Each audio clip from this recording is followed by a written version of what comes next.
Things are quiet now. But you won't believe how quickly the world came apart.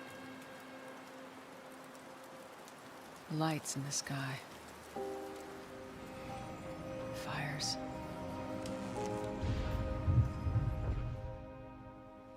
The endless cold. Those who've survived have been brought to their knees. On their knees, they'll pray they make it through winter.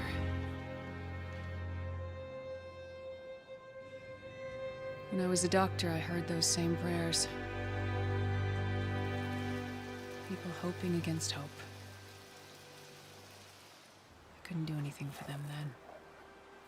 I'm not sure I can help them now, but I need to try.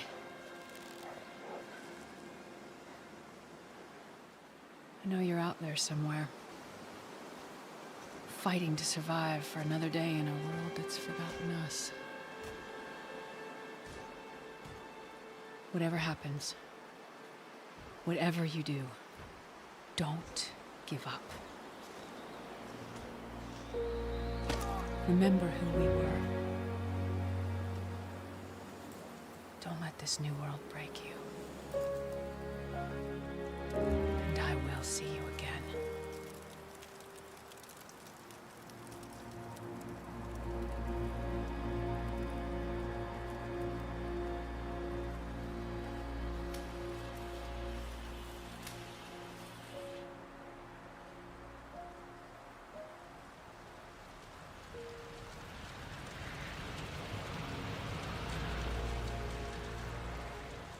Well, hello and good morning, everybody. How you doing today? How's it all going? Welcome on in. Good morning, Anna. Good morning, together. I hope you all are having a great Thursday, I guess it is. Yeah, it's Thursday now. What do you know? Hope you're having a great Thursday. Let's get going. We got a few hours of Long Dark to play here, and then we're gonna do some Expedition 33 as well today. We are finally in Hush River Valley. We entered yesterday and immediately killed a moose. First thing when we came into the zone, it was like, okay, well, it's moose time now. So yeah, we immediately got ourselves a moose, which was crazy. We don't have a lot of firewood at the moment. We got some. I got some cedar cut down, which was great. But we do need to get ourselves the moose meat cooked up now. So I'm gonna go out and get a fire started here first. Let's see where we're at here. Yeah, we have a lot of stuff on us. There we go. Let's just get a fire started here real quick, and then we'll get some meat cooked up, and we'll have some food, and we'll get going. Yeah, day one moose kill. It was quite nice. It was quite nice. All right, let's go ahead and throw some of these sticks on there. We got a lot of them. There we go. And each one of these bags is pretty hefty. Yeah, these are good. Those are good sized bags, and there's quite a few of them. So.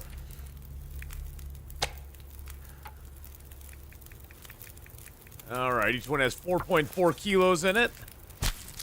I think we got about 35 kilos of meat off that moose. Not too bad. Not too bad. Juckhole, how you doing? Good morning, Dirty Feet. How's it going? Welcome on in. All right, let's go ahead and get the meat here.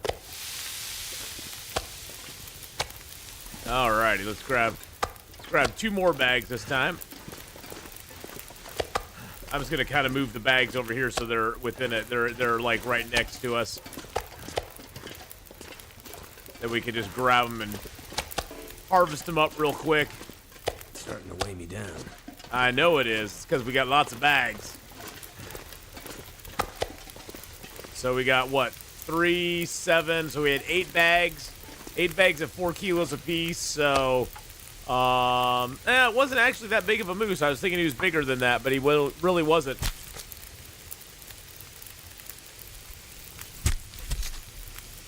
Because 8 times 4 is not that much. He's just a little over 30 kilos, so he wasn't too huge. He was decent size, but He could have been bigger. I've had bigger, let's just put it that way. Aw, thanks, Anna. I appreciate that. This, Mr. Pyro Ninja, welcome in. Hello, hello. Stare at the fire here while we cook these up. Among Trees. Among Trees is a very chill game. I just wish they hadn't abandoned it. It's sad that it got abandoned along the way. I mean, it's not like it's not got a lot of good content in it. It just could have been so much more, and they didn't. You know, they just kind of stopped on it, which kind of sad. Oh wait, how long do we have on our meats here? Hold on a second. 7 minutes. I'm just gonna get these done because I'm really hungry. He had 35.2 kilos, a wee lad. He was a wee lad. All right, there we go. Now we can get cracking. It's starting to slow me down. Yeah, I know.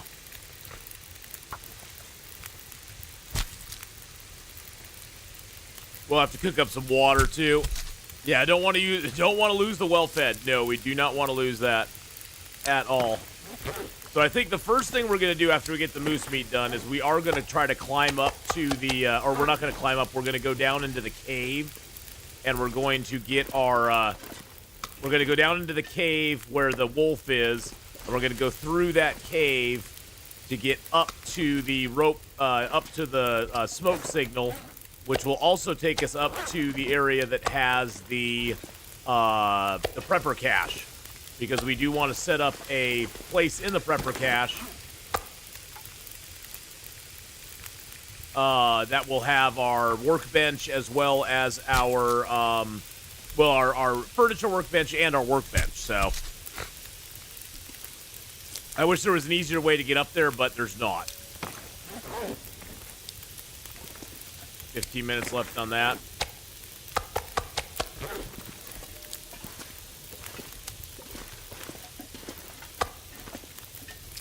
And then we'll harvest this up, because I think that'll take just about 15 minutes.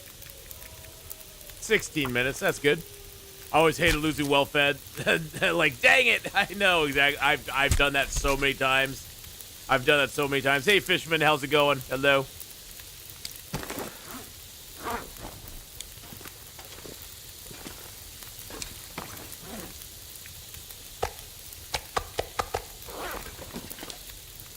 Yeah, I played Among Trees when it first came out. It was a pretty fun little chill game. It had an interesting crafting system. It was pretty, and it was a very pretty game too. I liked the way the game looked.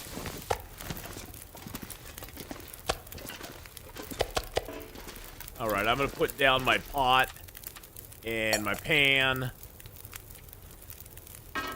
and then we're gonna grab some meats here. Actually, I'm gonna cook up one meat right now, and then I'm gonna get some water going in the pot. We're a little low on water, so that'll give us some waters. Yeah, this worked out great. Getting this. Lost my stalker run last night to a wolf. It's a rare case I get off by the wildlife. Before that, I got a broken rib by shooting a moose. I never died with a revolver. I'm still trying to find all the guns. All 7 guns, lost progress too, so to start over the new stalker run. Yeah, I'm gonna do a gun loper at some point to try to get all 7 of the guns. Because I think if you turn on the rifle and the revolver, I believe it turns on the if you do it like in a custom game, I believe it turns on the alternative ones that you can get as well. But I'm not sure. Can you get the achievements, the Steam achievements in a custom game? I think you can, can't you? I think you can get the Steam achievements in a custom game.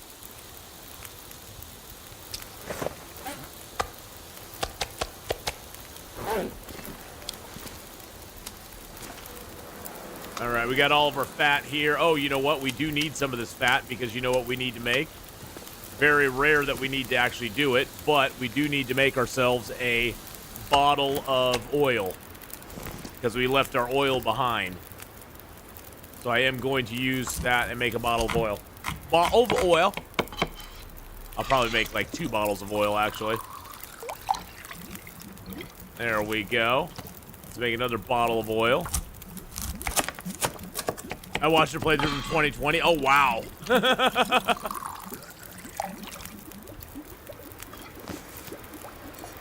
All right, there we go.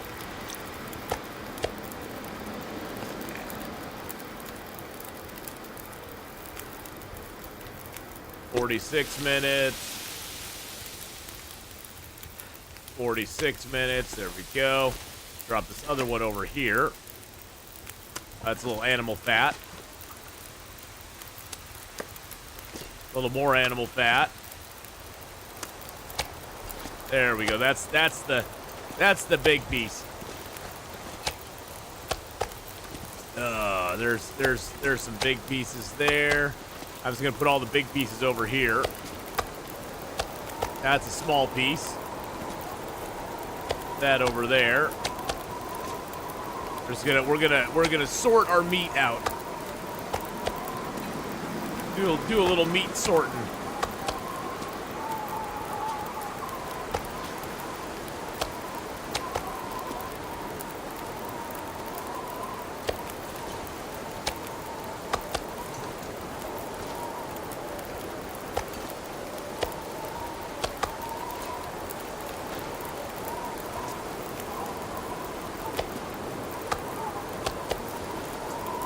This way we'll know which ones we're cooking up. I segregate my meat. You know, that's what it is. You have 2 left, which are Find 7 Guns and 25 Cougar Maulings, which I'd really like to finish before they get the update 5. Yeah, the Cougar Mauling one, that's just gonna be a pain in the butt. That's just something where you got to create a character and then just go sit there and get mauled by the cougar over and over again and hopefully not die. Which is just going to be a pain. It's like, I think that was just so goofy, but whatever. It's one of those achievements which is like, alright, okay, I guess. The gun variants look amazing. Yeah, the gun variants are pretty cool. I think that's kind of a cool thing. They also added that bow variant in there too. There's a bow variant you can get on the in Stalker too.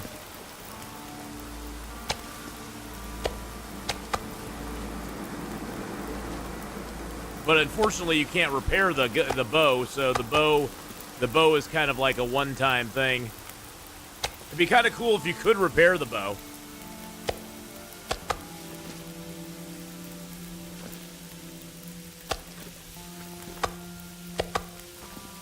There's a smaller piece there. Probably should make a little more water. We don't have very much. Hey, Lazy Medic, how you doing? Sakura Angel, how you refuse to go above Pilgrim? Hey, you know, Pilgrim is fine. You know, it's the cool thing about this game is you get to play it on whatever difficulty level you want, and as long as you're having fun with it, that's the best thing. And if you enjoy it on Pilgrim, great. I mean, Pilgrim is a great mode to play on, especially if you're just wanting to enjoy the beauty of the game and just not really worry about, you know, the animals or anything like that. It actually, on Pilgrim, it's kind of hard to hunt animals because all of the animals, including the bears and the moose and everything else, run away from you. So it's actually sometimes a little harder to play on Pilgrim, especially food-wise later on in the game.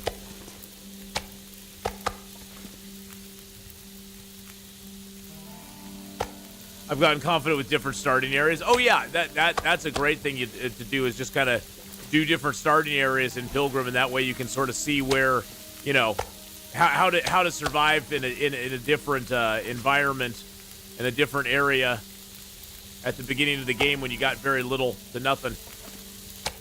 Get our meats picked up. This pack is getting too heavy to carry. Shh. It's okay, my friend. It's okay.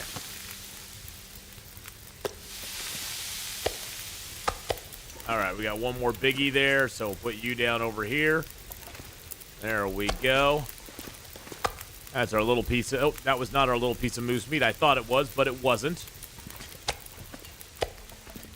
All right, let's go drop some moose meat off out here. There's the big pieces. We'll just leave those here. Get the moose meat all nice and arranged here. And then we'll get our small moose meats arranged as well. I think I'll just put the small moose meat back over here. There we go. Hey, how's it going on, Blur?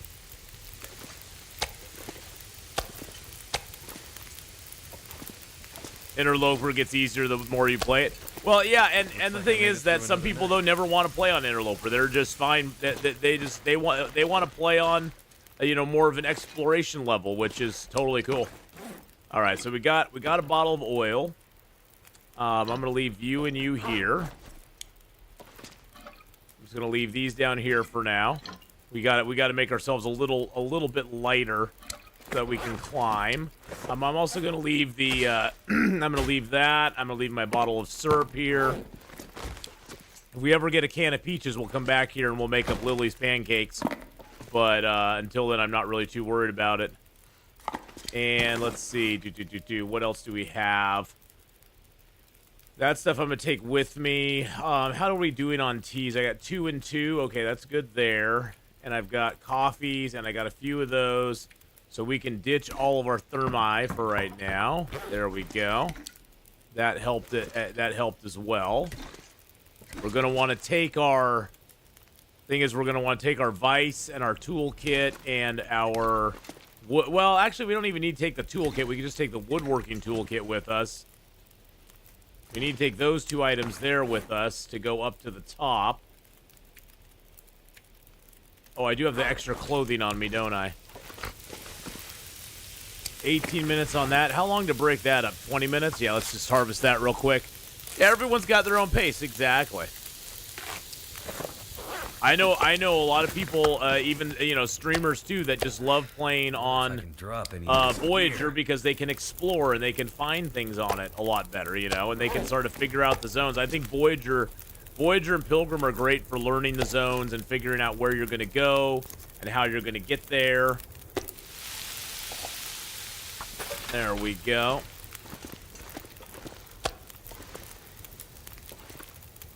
I have a region preference too. Oh, I do too. I like certain regions over others myself.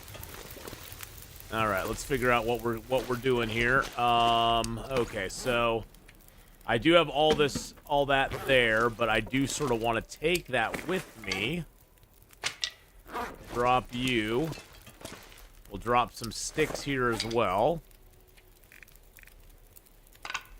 Carry one. Actually, I don't even need to carry a stick with me because I got the cedar. Actually, I don't want to burn the cedar, though. I don't want to burn the cedar. Okay, so we got the water on us. Oh, I do have that 1 meat on me. Let's chuck that down. And we should have some cattails on us, too. Or did I eat them all? I ate them all. I ate all the cattails. Okay. I'm gonna take the cedar with me because we'll need cedar to make the we'll need cedar to make the furniture workbench. It takes 10 cedar to make the furniture workbench. We'll get some more up top, but we need it as well. I can drop the boots. I can drop those here because we really don't need those. I can always tear those apart later on.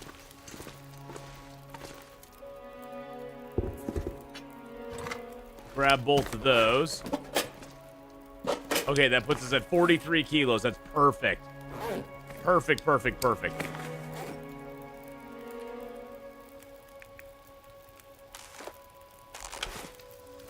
All right, let's just cook up some more meat. We got 3 hours left on the fire. We'll get as much meat cooked as we can before we go.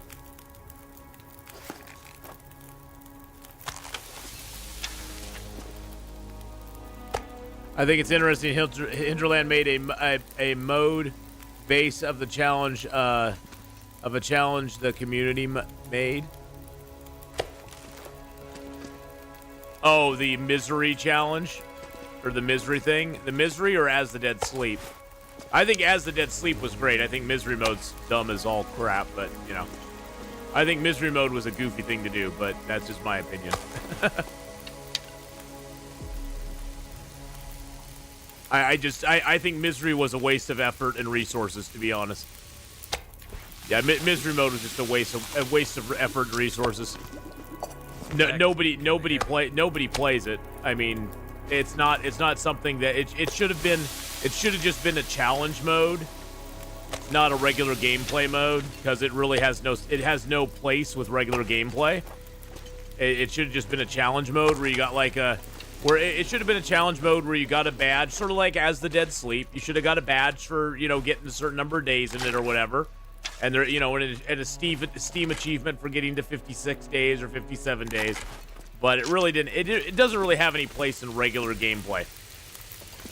They would have been better off making something between Stalker and Interloper. But they decided they needed to make Misery Mode for some reason.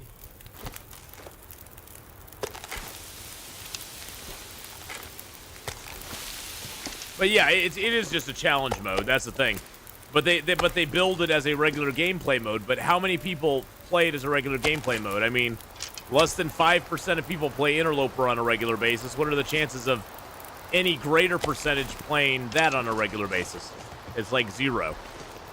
Like 0.0. I'm gonna go out here and see if the bear's out here. Hey, there's a deer out here.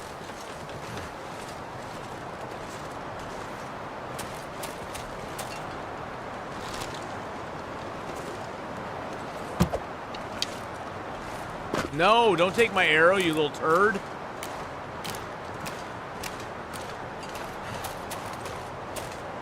You're supposed to die. Grab a few of these. I know the Far Territory regions really well. Yeah, see, the Far Territory regions, I know them, but I'm not real super familiar with them. I still spend a lot of time in them.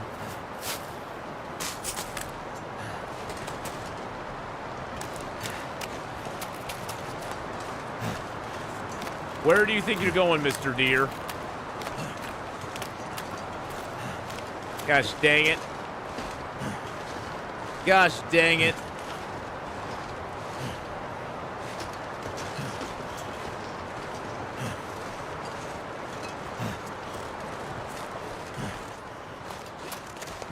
Grab another piece of cedar. You ran out here to the lake.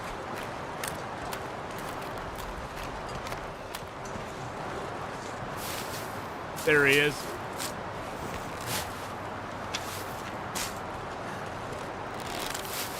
Yeah, he's running way over there.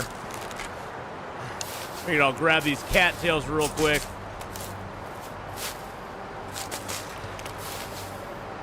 Well, that guy ran off into the void. Doing a vegan challenge in Zone of Contamination would be terrible.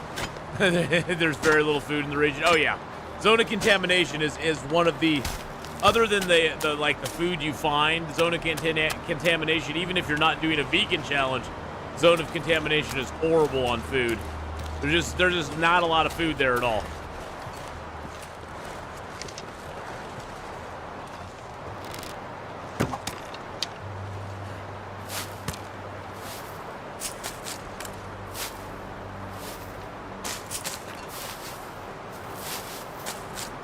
My aim is off today.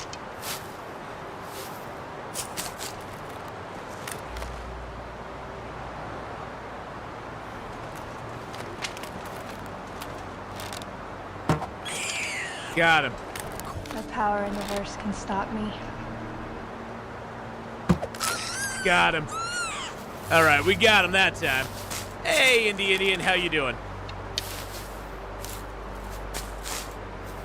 Figured I'd get a couple of rabbits that way and get their hides going. 'Cause we're gonna need some rabbit hides to repair stuff. Give me rabbit. Have to drop some gear. Give me rabbit.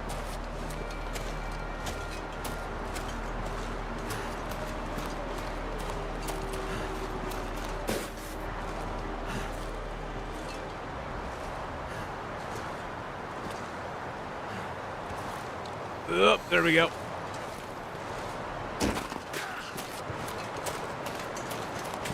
Might be a wolf coming over here. We just got to make sure we don't get hit by him. There he is.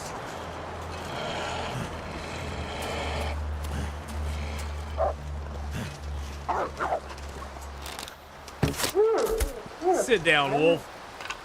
Jeez Louise, man. Coming in at a weird angle and everything. Jeez Louise. All right, meat's done. Beautiful. Let's get that out. Bought this game in early access, but only really got into it a couple days ago, and I'm hooked. Oh, it's such a it'll hook you for sure. It's easy to get hooked on this game. Yes.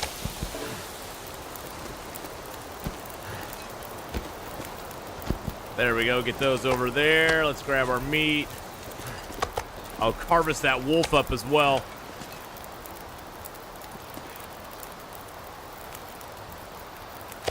There's the glimmer fog, which is annoying at best. Yeah, the glimmer fog's just annoying.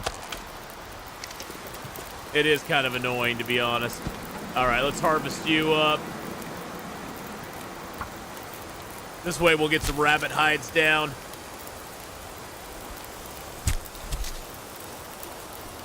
Neat that Hush River has a tail bunker with a workbench. Yeah, unfortunately, we don't have a workbench because we're not doing the tails right now.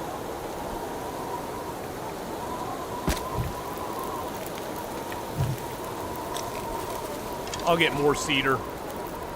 I'll get more cedar as I go. Right now, I want to get these rabbits cooked up. Oh, you know what we could do? You know what we could do? Hold up. Wait a minute. Just to make our life a little easier.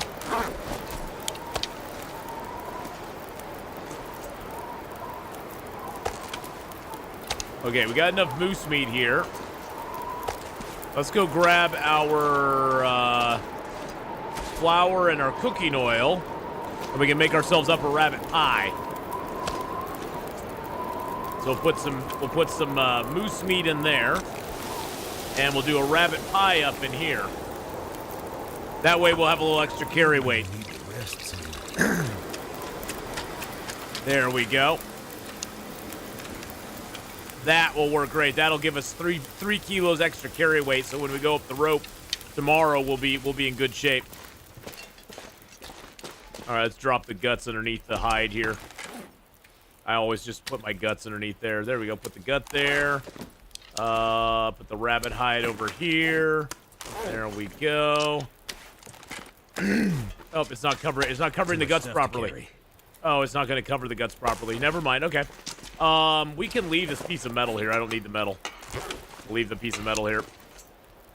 There we go. All right.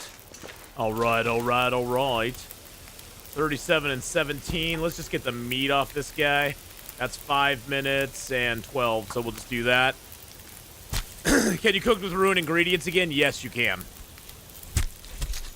Yep, they changed that back. There was a lot of pushback on that. It's like, especially on Interloper, by the time you find the flour and the taters and stuff like that, they're all ruined. So it's like, well, why can't you use them? It's like, we were able to use them for so long, and now you're telling me I can't use them anymore? It just was kind of goofy that they did that, to be honest. I mean, from a realistic standpoint, I understand it, but from a gameplay standpoint, it was kind of harsh. From a gameplay standpoint, it was kind of harsh. So I'm glad they changed that back.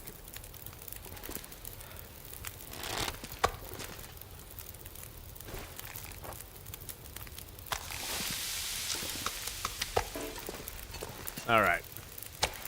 What day are we currently on? I can check real quick. We're probably on day 5. I'd guess 5:10 would be my guess. If I had to guess.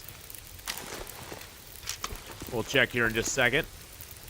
I need to get my meat arranged here first, so need to get our meat figured out.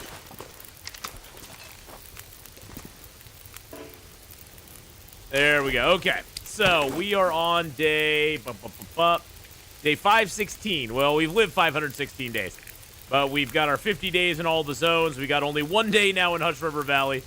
And then we'll be moving on. I am not counting Transfer Pass for this challenge, because I don't think Transfer Pass is an actual zone. I mean, we could live there, but it'd be boring as hell.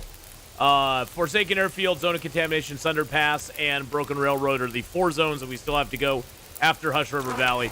And then we'll have 50 days in every zone. So, I was able to get the 9 recipe achievement when they rolled back the ruined food use. Yeah, that was the thing, is like I wasn't going to be able to get that myself if they didn't roll that back. So it was like, could you guys roll that back, please? Take that back. Take it back.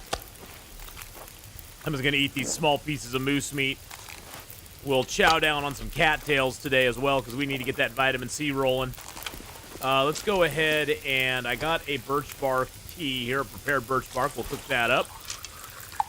26 minutes till that's done. Let's grab a couple more sticks here,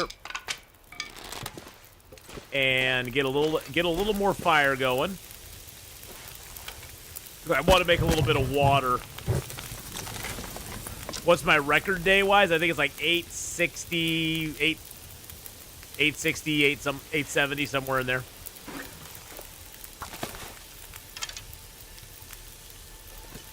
All right, let's go out here.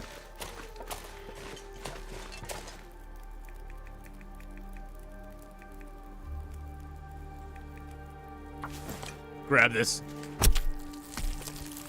I died in the 800-day run. Yeah, it was in the gas mine when the mine came out in Black Rock.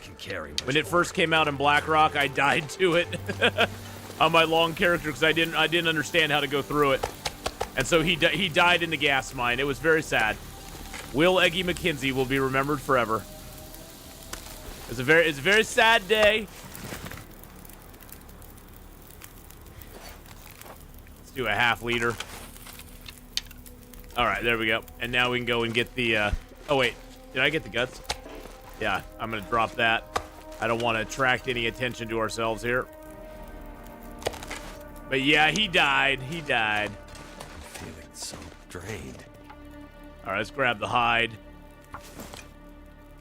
I'm hoping that we hit 1,000 days. That would be great. That'd be our longest run ever played in the 7,300 hours plus that I've played this game. It'd be my longest run ever. It more than anything, it's hard to like keep your motivation going after like 400 or 500 days. It really truly is. Just because there's not a whole lot more to do. I mean, there's more now to do than there ever was before, but there's not a ton, there's not a ton of stuff to really keep you occupied.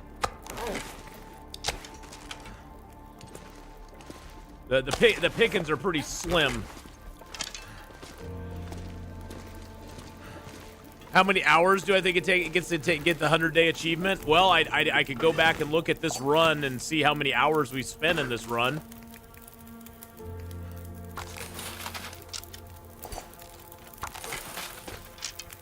But a lot of hours. I have no idea the exact numbers though. That's for sure. No idea the exact numbers, but I can tell you it's a lot of hours. I mean, we're on video. This is episode 64 of this series. Each episode's about 3 to 4 hours long. So just to get to where we are right now, say each episode is 3.5 hours long. So 3.5 times 64. So right now we're at about 224 hours just to get to where we're at right now, and we're about the halfway mark. So I'd be guessing probably about 400 to 500 hours of gameplay time to get to 1,000 days would be my guess. Probably 500 plus hours. Since we're at we're approximately 224 right now. I need to add one. No, actually, I don't think I need to add a stick to it. Do I need to add a stick? 11 minutes. Yeah, there we go. We got it. Okay, we're good. Too heavy. So yeah, it's quite a long time. Oh, we got this deer carcass still to harvest up. Let's harvest that up real quick.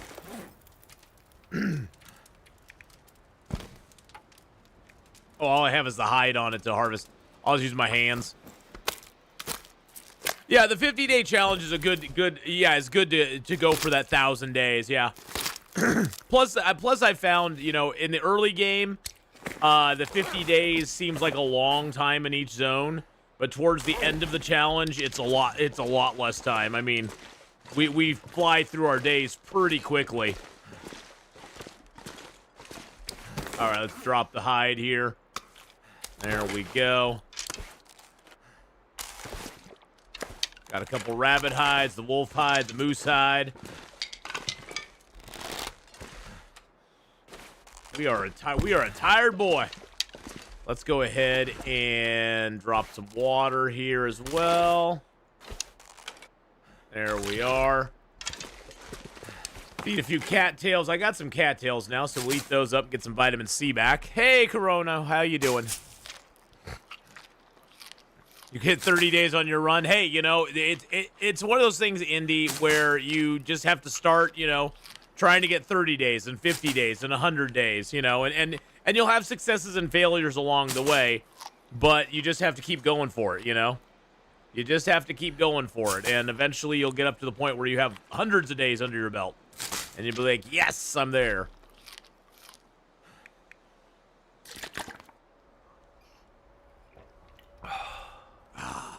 All right. Perfect. Let's just sleep. Let's just get our 10 hours of sleep now. We'll get up. It'll be a little bit dark, but that's okay. That's all right. Yeah, that's okay. Cloth and metal helped me in those long runs in the dam, like a late game thing to do. Yeah, taking down everything in the dam. I've seen people do that before. The nice thing is, Fishman, now we have the trader to deal with. We got zone of contamination to deal with, because we're probably gonna finish up 50 days in every zone about day 800 or so. You know, we'll probably finish it up around day 800 to 900. So we'll still have a couple hundred days left to go. And so having the trader to do, a bunch of the achievements to get done, because we got to get the Polaroid achievement, and there's a bunch of other stuff we still need to do. So we'll have a lot of like activities that kind of keep us busy, keep us moving around the zones. Plus I want to go back. We're going to make an art gallery in the community center in Pleasant Valley. We're going to go ahead and take a bunch of Polaroids in all the zones. And then we're going to go into there and we're going to make a bunch of framed photos and hang them on the wall in the community center, which should be pretty fun to do. It'd give us something to do as well. We'll go take a picture of Stickman. We'll go take a picture of all of our art projects. It'll be hot looking. It'll be cool. I actually realized we are not going to be climbing a rope to. Well, we have one rope to climb inside the cave, so we can take more stuff with me than I thought I could. So I'm going to take my flasks with me and that with me. We should be good. I don't need to take that stuff with me. I'll take the piece of metal with me as well.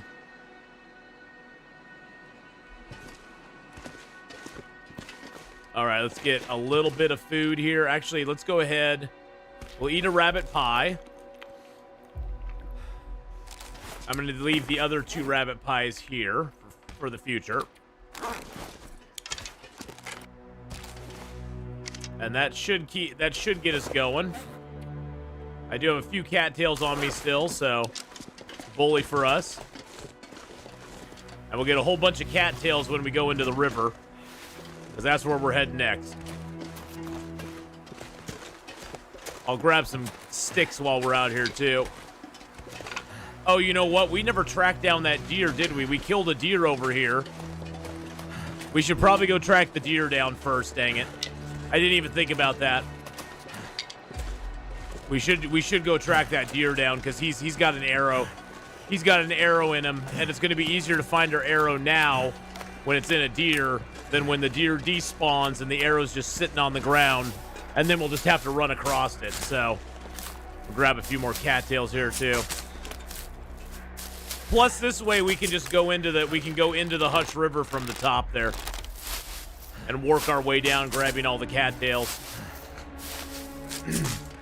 I don't think we'll go into the first ice cave. We'll just go into the ice cave that leads to the top.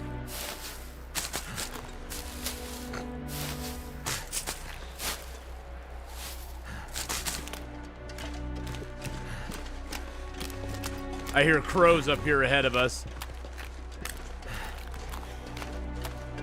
Or no, those crows were behind us, I think.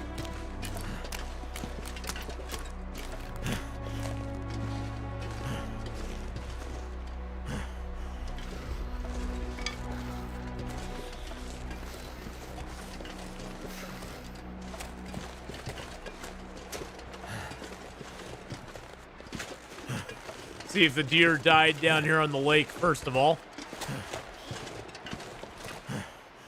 Nope, he didn't die on the lake, but we'll go grab those cattails real quick on Stair Steps Lake here. My fingers feel numb. I know they do, buddy. We'll be cold for a little bit. That's fine.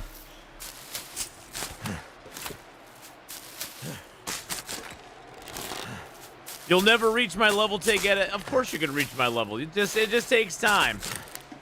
Put 7,000 to 8,000 hours into the game. You'll be doing really good.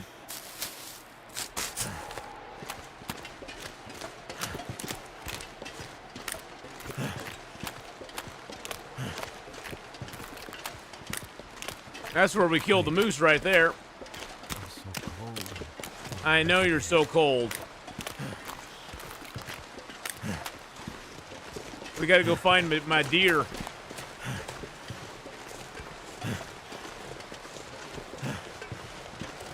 Oh, there he is. No, that's not him. That's a different deer. I think my deer might have ran up here, but we'll go up here and check first. Gonna check up here first. Hey, old fart, how you doing, buddy?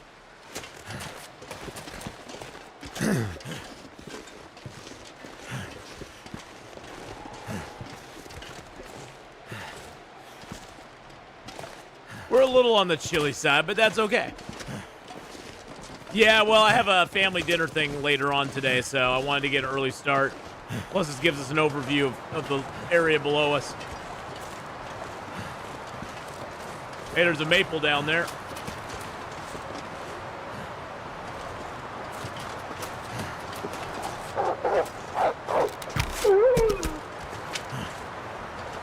Really? Bro. Bruh.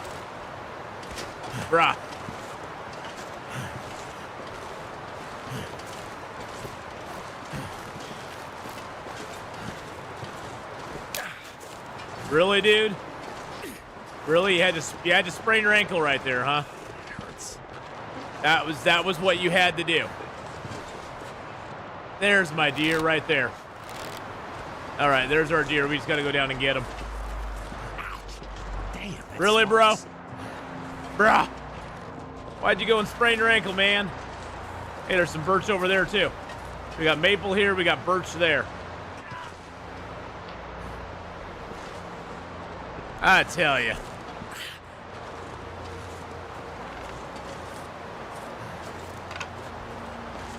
All I really want from the deer is the hide. I don't even need the meat. That is frostbite, yeah. We got frostbite on day one with this guy. So we were like, hey, we're gonna YOLO and we're gonna go for it anyway. Frostbite, the cold never bothered me anyway. You know the song. You know the song. The cold never bothered me anyway. Biatch. That smarts. Yeah, look at that. We hit him in the leg. That's why he didn't die right away. I don't think I can build a fire here. Yeah, it's too windy to build a fire. Invalid. Yeah, it's too windy. That's why. And take me, how long would it take me to, can I even touch this deer? It'd take me 21 minutes to get the hide. We'll do it. We're going to lose some health, but that's okay. I want the hide. I don't really need the meat. I want the hide, though.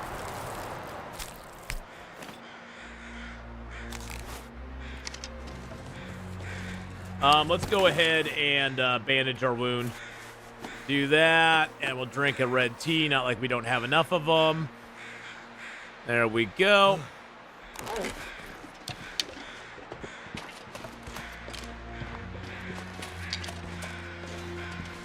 Fun fact that I never thought I could do Subnautica Hardcore until I did it.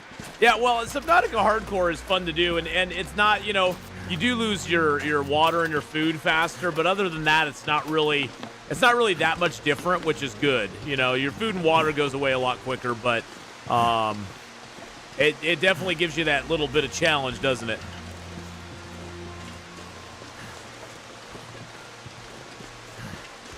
I shot a wolf in both legs, and then he ran away, never to be found again. You were trying to kneecap the wolf, I see. Okay. All right. Well, hey, fair enough. Now, we will go up into that whole area later on. Actually, is there a body over on the thing over here? Sometimes there's a body over on this little middle section. Hypothermia is getting up there. We're gonna have to get warmed up here. We'll warm up in the cave down below. I'm gonna grab these rose hips though real quick.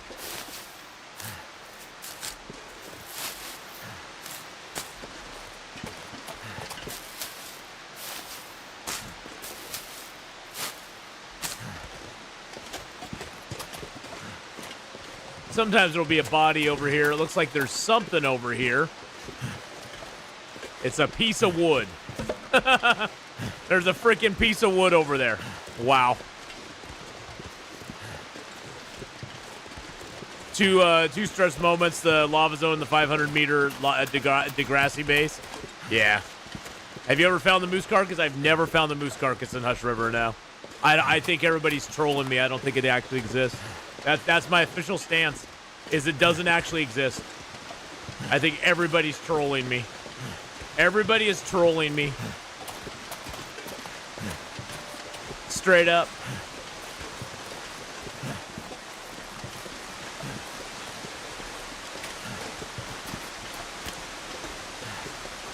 We are actually in the Hush River now. Hush. I will definitely take a picture of it if there is one. I've never ever seen it though myself. Never ever seen it myself.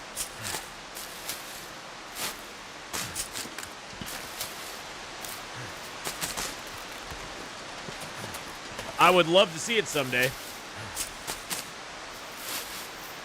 You have a screenshot of it? Oh, I know it's Photoshopped. I know you just Photoshopped it.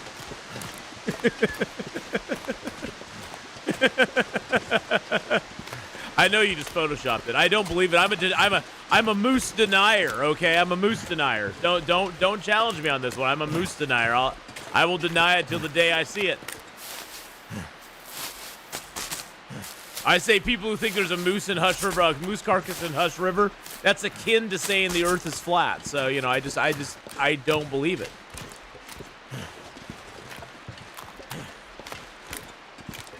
There is actually a cattail back up here we gotta grab. There should be a vid about when it when it exists. It's the truth. It's the truth. The truth shall set you free. I do need to build a fire here pretty quick. We are really losing some health.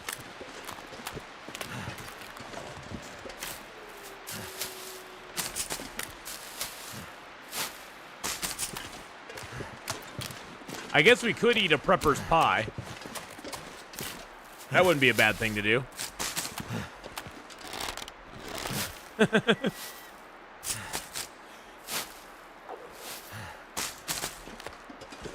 Surprised this game doesn't have instant noodles. Hey, there's a wolf over there eating a rabbit. You big meanie.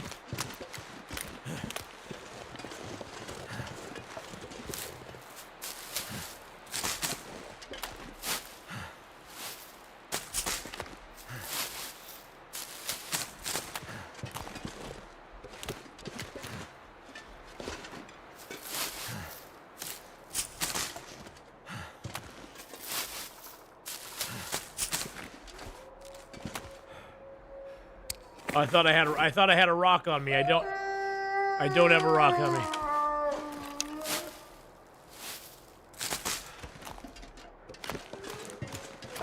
Thought I had a rock on me, dang it. There, now I have a rock.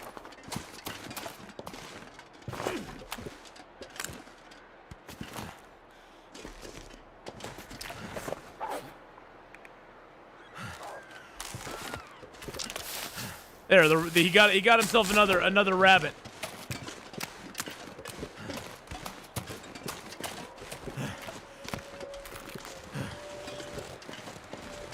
I just want to get up here and shoot him if I can.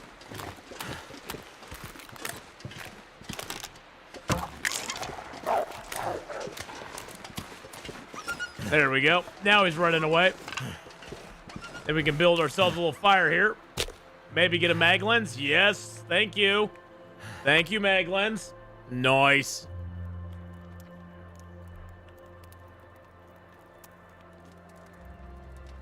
Do I hear the bear up there? Come on.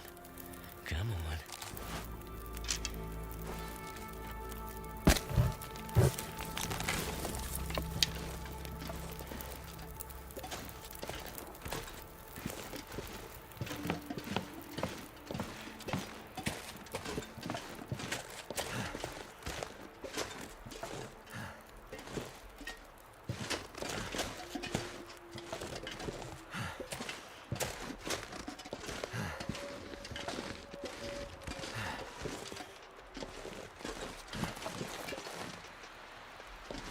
Swear to God, I heard the bear up here.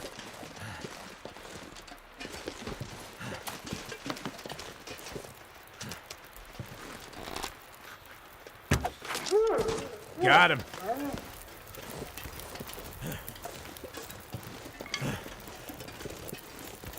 All right, let's get warmed up by the fire here.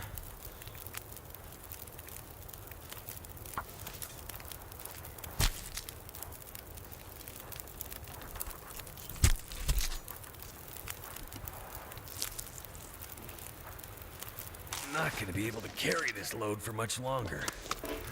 That is the bear up there.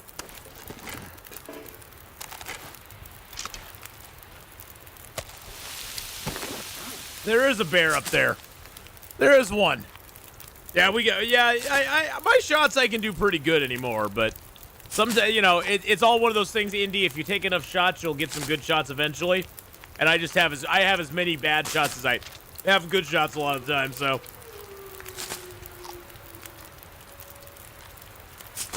I would love to see if I can get that bear.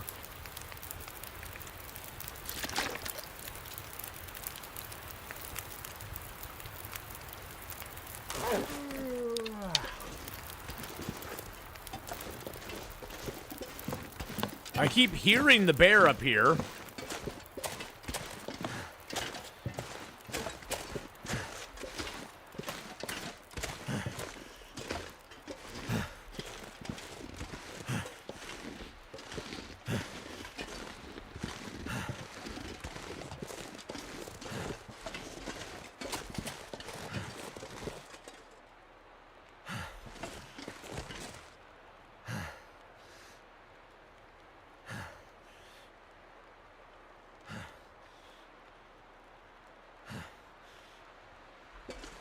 I think he's off to our left right now. There's a couple deer over there. Oh, well. I'm not going to worry about them. We got other things we want to do.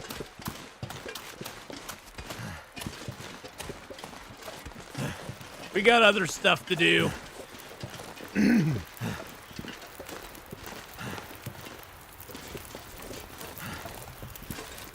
Grab these cattails up. Yeah, the ninja bear's around here somewhere. Grab this burdock root, get those other cattails over there. Gonna be one heavy bugger. Gonna be a heavy baby going up here.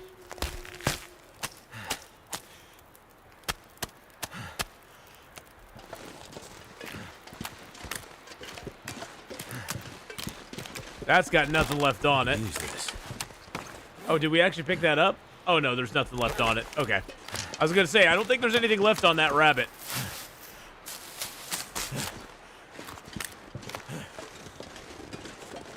It's weird. Sometimes the bear sounds like he's really super close to you, and he's not. Hey, Bavella, how's it going? The sounds for the bear have always been a little bit odd.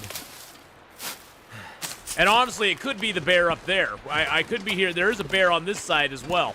So I could be hearing the bear on the other side. That's a possibility.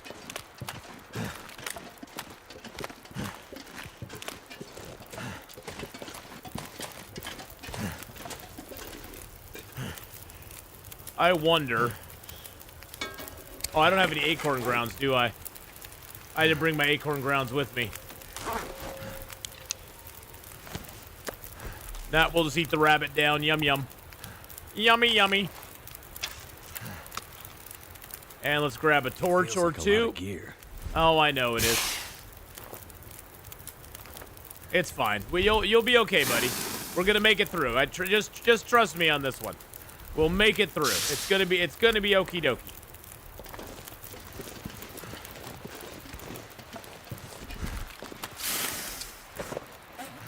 We can only walk now because we're a little on the over encumbered side, but that's okay. We got food and stuff on us. We just got to get down to the cave here. Now the cave here, if you ever spawn in Hush River Valley, this river is actually the first place you want to go to. Because there's a cave down here in the river that has a box of matches in it, and this is where you'll get your initial matches, and then you can go into the other caves, the ice caves, and get other stuff. So you always want to come into this river first because you got matches here, and you spawn pretty close. You usually spawn pretty close to the river, one way or the other. Oh, the bear is up there. That is the bear up there. Okay. Hey, I heard him moaning off to our left. He was very, very quiet. I heard him moaning. You know you're in trouble when you hear the bear moaning. Yeah, he's right up there. He smells the guts on us. Luckily, he can't climb down a rope, so we're in good shape. And I don't think he'll walk all the way to the end and then try to come down the river.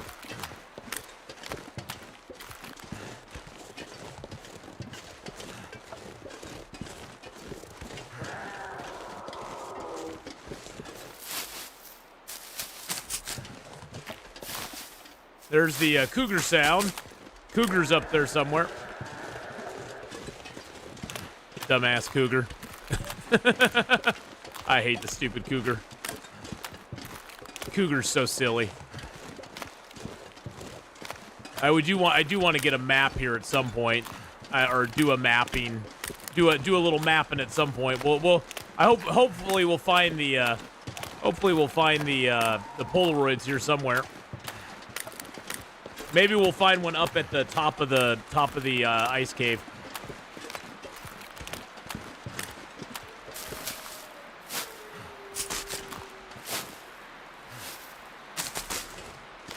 Yeah, we entered this zone with no cattails, and we now have 52 cattails just from the Stair Steps Lakes down to here. And we already ate some cattails, too. Don't forget that. We already ate some cattails.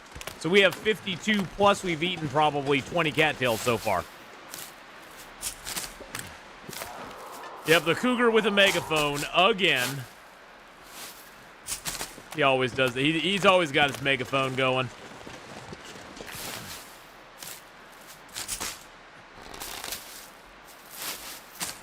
Yeah, this cave here is the one you want to come to initially if you spawn into this zone. And see, there's a little campfire here. And by that campfire, there's usually a body or a bag. And there is a baseball hat and a box of matches. And in the bag here, we got nothing, but that's okay. I don't know if I got anything for that or not. And then there's always coal in this cave too. So this is a great cave to come early in the game because you get the coal, you get the matches, you get a couple pieces of cedar. I mean, as you can see, we're a little overweight at this point.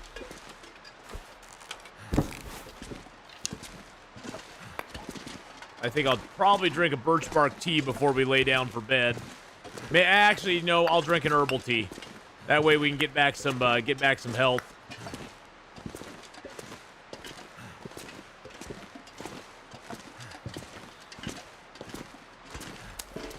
Drop that gut here. Let's also drop the, we've got some birch and maple.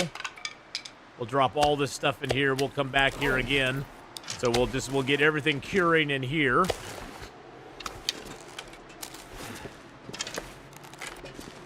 Don't I have another hide or not? I thought I had, no, I only had the one rabbit hide.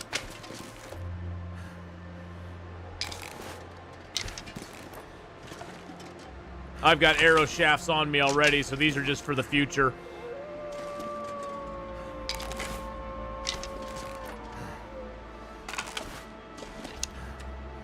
All right, I have no charcoal on me at all. Let's go ahead and prepare up the... Let's prepare up the mushrooms so we can make some more mushroom tea. Actually, cancel that. I need those for Prepper's Pie.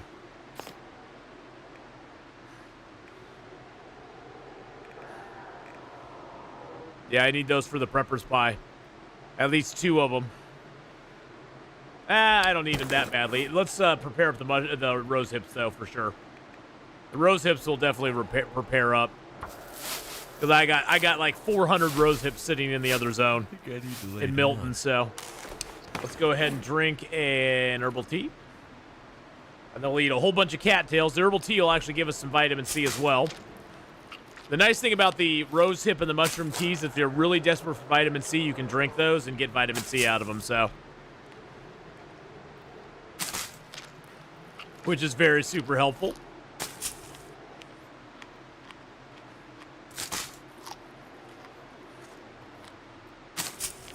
Did I just hear another moose?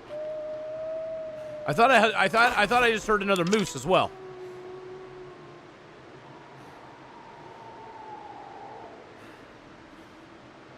Excuse me. I thought I heard another moose as well. That was weird. I could have sworn I heard another moose. Let's break that arrow down. And then let's go ahead. Let's get a birch bark tea, a couple birch bark teas out. I'm gonna get one more mushroom tea out just to have it out. Get a couple of those out. There we go. And get one more coffee out. You're off to a funeral for a friend's dad. Oh man. Well, I would say have a great funeral, but that doesn't sound right. I hope the rest of your day goes good, old fart. Don't enjoy the funeral, but I hope the funeral goes well. I hope it brings some peace to everybody. So, take care, my friend.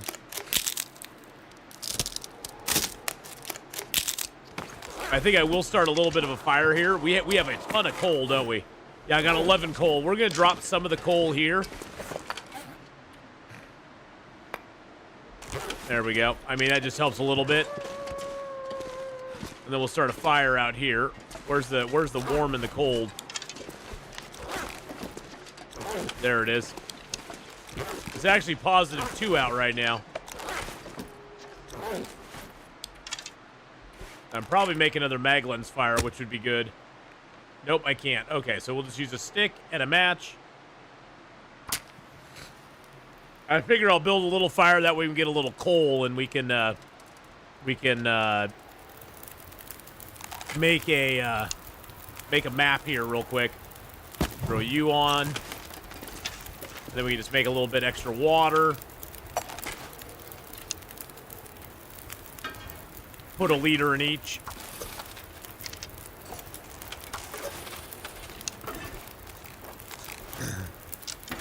Well, take care, old fart.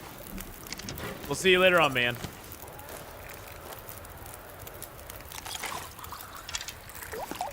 Make a couple teas up.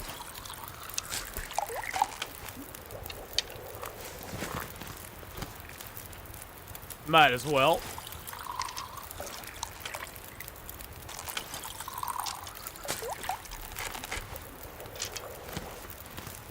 Make another ½ liter. And another tea.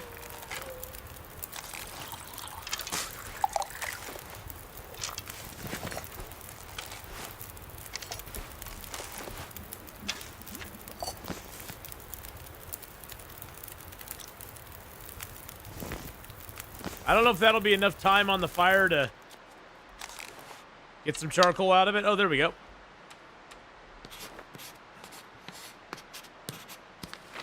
Okay, so the cougar's right up there.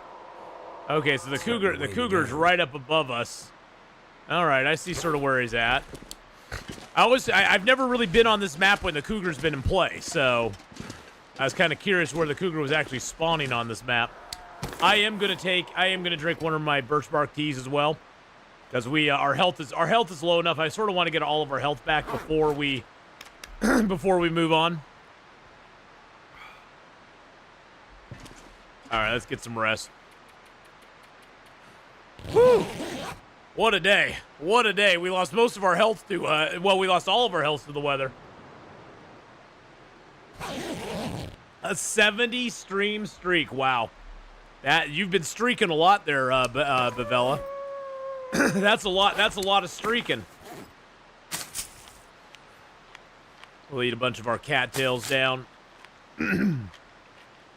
I guess I can drink water because the cattails are not going to dehydrate me, so we can drink our water.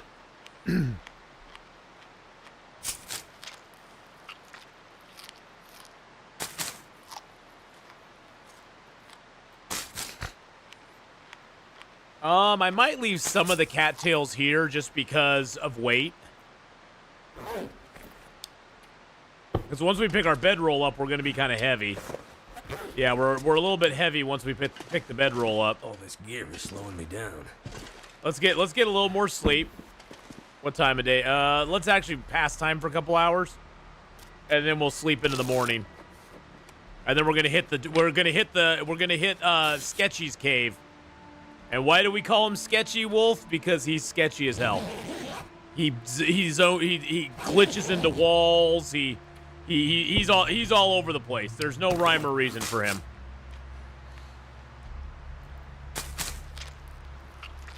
He is a sketchy little bugger.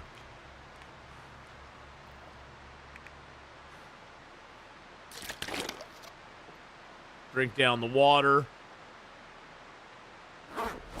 Now, we're going to be returning to this cave, so I'm going to leave, oh, actually, you know what? We can leave him in here. There's a backpack out here. We can drop some stuff in. Stuff for later. I'm going to leave some cattails in here. Let's leave, 30 of them in here. There we go. That gets us down in weight a little bit. Let's leave some of our sticks in here. And, I almost sort of want to leave some of the cedar, but we need the cedar to make the stuff work. I think everything else we'll take with us. Yep. Alrighty. I don't think we need the... Let's get our bow out. There we go. Alright. We'll come back to there. We'll come back to that cave quite often, actually. We'll be there 2 or 3 more times before we leave the zone, so... Everything we leave there is kind of just in storage at the moment.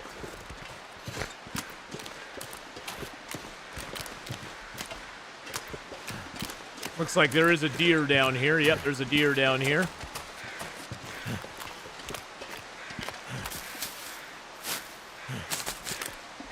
Mainly, I want to get up to the upper area for 2 reasons. I want to get my heavy hammer and get these acorns smashed down. And I want to get to the prepper's cache, or the prepper's bunker, the abandoned prepper's bunker, so we can get the workbench and that stuff all sort of set up for the future.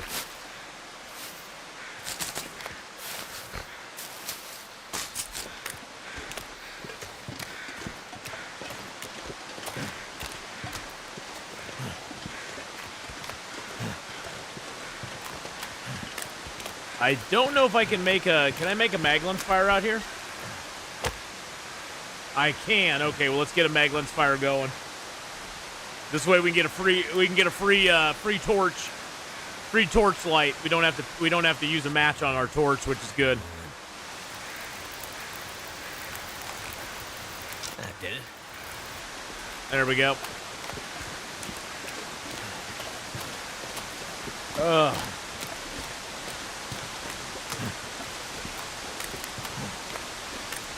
is going into Sketchy's cave. You always want to have a torch ready. That way he won't attack you. You can fight your way through him with a torch if you need to. Especially early in the game. If you want to get in here early game, you'll need a torch for sure, multiple torches, so that Sketchy Wolf doesn't try to eat you. Because otherwise he will try to eat your face. And he probably will. This zone, if you can make it work, this zone is a great starting zone. It really, truly is. Just for all the good gear you come out of it with. Because this ice cave here is the one that has the bedroll, the hacksaw, and that sort of stuff in it. Drop any of this gear. And there's a bunch of coal in here too. There's coal and wood and all sorts of good stuff in here. All sorts of good things in this cave. But the downside is there's a doggo.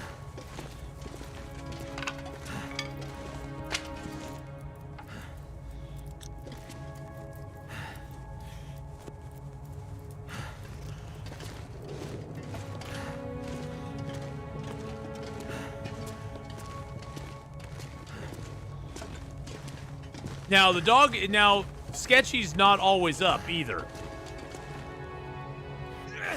That's the other thing. Sketchy is not always up.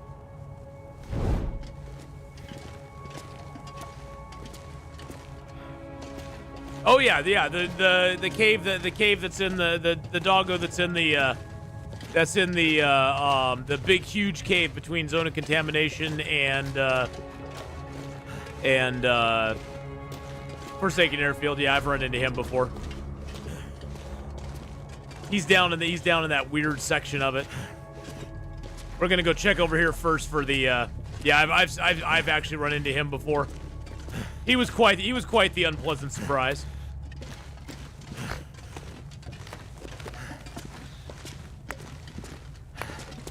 All right, there's no cache here, so there's nothing there. This other exit here leads out. This other side here leads out to the other exit, so we're not going to go there.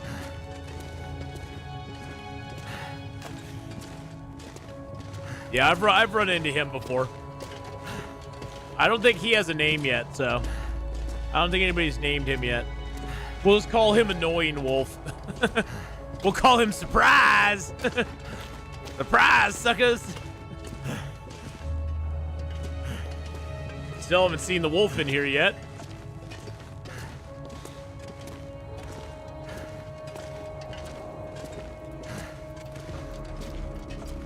Hey, there's the pry bar. I knew we'd get one. You're starting to slow me down. I knew we'd get one. Nice.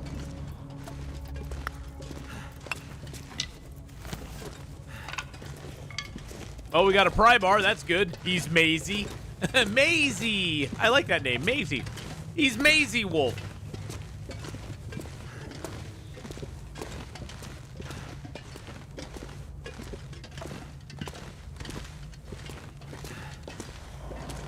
Maisie. Yeah, it is kind of easy to get lost down there. I had to put markers down and stuff for when I went through it because it is a little twisty and turny.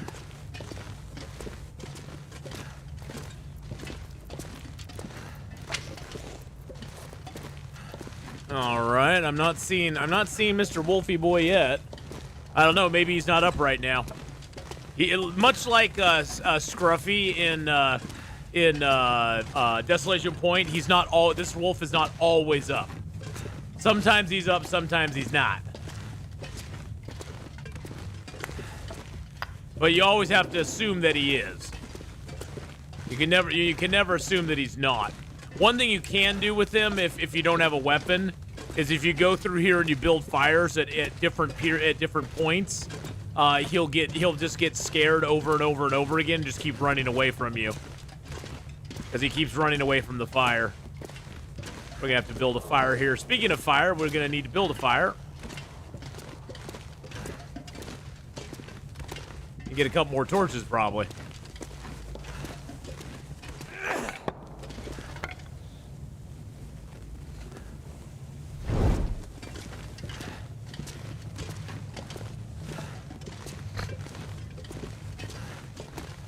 Interesting. Oh, the cache is right here. Here's the bedroll and everything. Nice. So this is what you get in here every time. You get a bedroll. Could end up being useful. You get a hacksaw, some matches. Oh, we got peaches. Oh, we got peaches, boys and girls. We can make Lily's pancakes now. We can make her pancakes. Nice. Take some charcoal from that. Check this out. Got a book there. All right. All right, all right, all right. Let's go. Now we're way too heavy to climb this rope. I'm going to build a fire down here just in case. Just in case Wolfie Boy comes. We'll get a fire started down here. Because he could spawn in. That's the other thing. I've sometimes gone through this cave, no wolf. And then I go to sleep down on this lower area, and all of a sudden you have a wolf on your ass. There we go.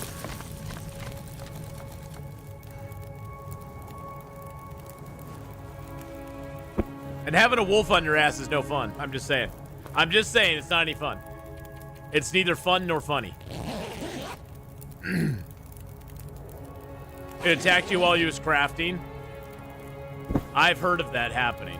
I've heard they can do that. Okay, so we got 60 kilos. I'm going to leave that down here. You never want to destroy this bedroll because even though it's ruined, check this out. If we go into our crafting, we can actually make...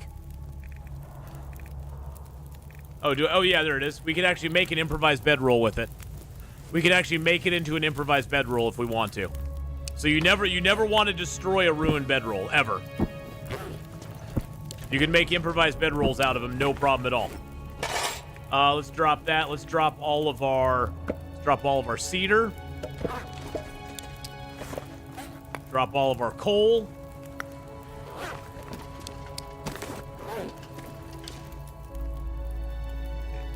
Burn that book.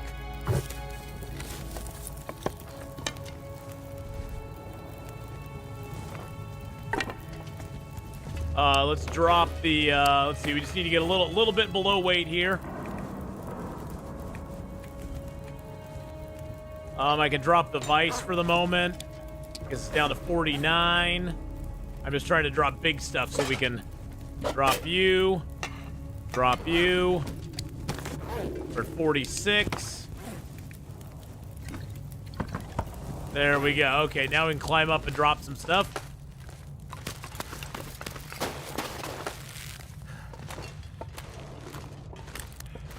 Go over here and make a little pile of things. Drop you. Drop the hacksaw. Drop my pot, my pan. Those are kind of heavy. Drop this other thermos. We'll drop the toolkit up here as well. All right, let's go back down, grab a few items, come back up again. 41, 43, 44.9. Beautiful. Let's extinguish that.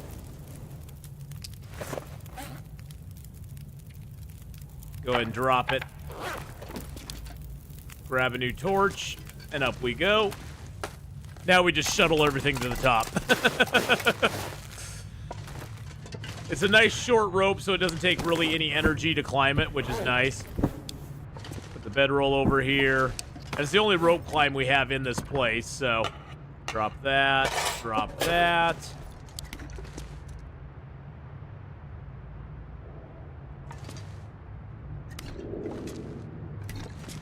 Gonna get everything sort of in an order here, so it's not all just sitting in a stack. I hate it when stuff is in a stack. It bothers me. All right, was there something else? What else did we grab there? Oh, the vise. There we go. Yeah, put that down. We're gonna put the workbench vise down. That thing's heavy as heck. It'd be nice to not have that on us anymore.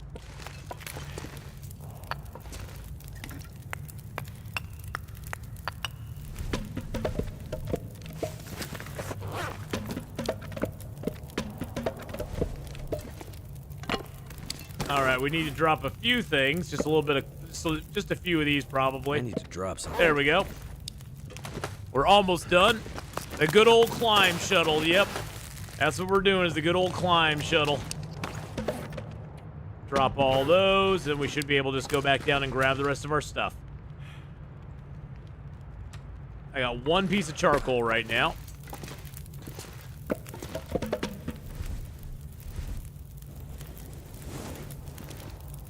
Grab a new torch out of there.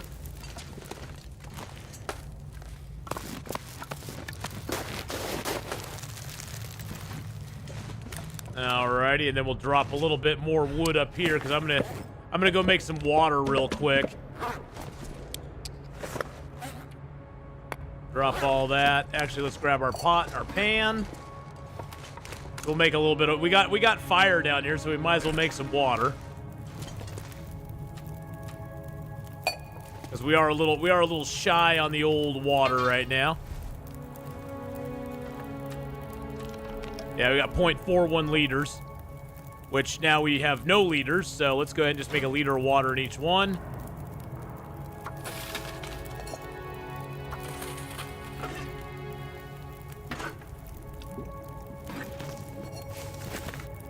Beautiful. Need a few of our cattails because we got those. Any tips for new players? You know, Nightshade, I'd say my biggest tip is start. Well, do you have the? If you have Wintermute, I'd say start playing Wintermute because it'll give you some good ideas on how to play the game. If you don't have Wintermute, if all you have is the survival mode, I would start on playing like Voyager. Depending on how familiar you are with survival games, I would say start on playing Voyager. If you're a little more familiar, if you're not, play on Pilgrim. The only difference between Pilgrim and Voyager is that on Pilgrim, none of the animals will attack you. They'll all run away from you unless you attack them first. On Voyager, there will actually be aggressive animals. The bears, the wolf, the moose, the cougar, they will attack you on sight. You'll be KOS to them.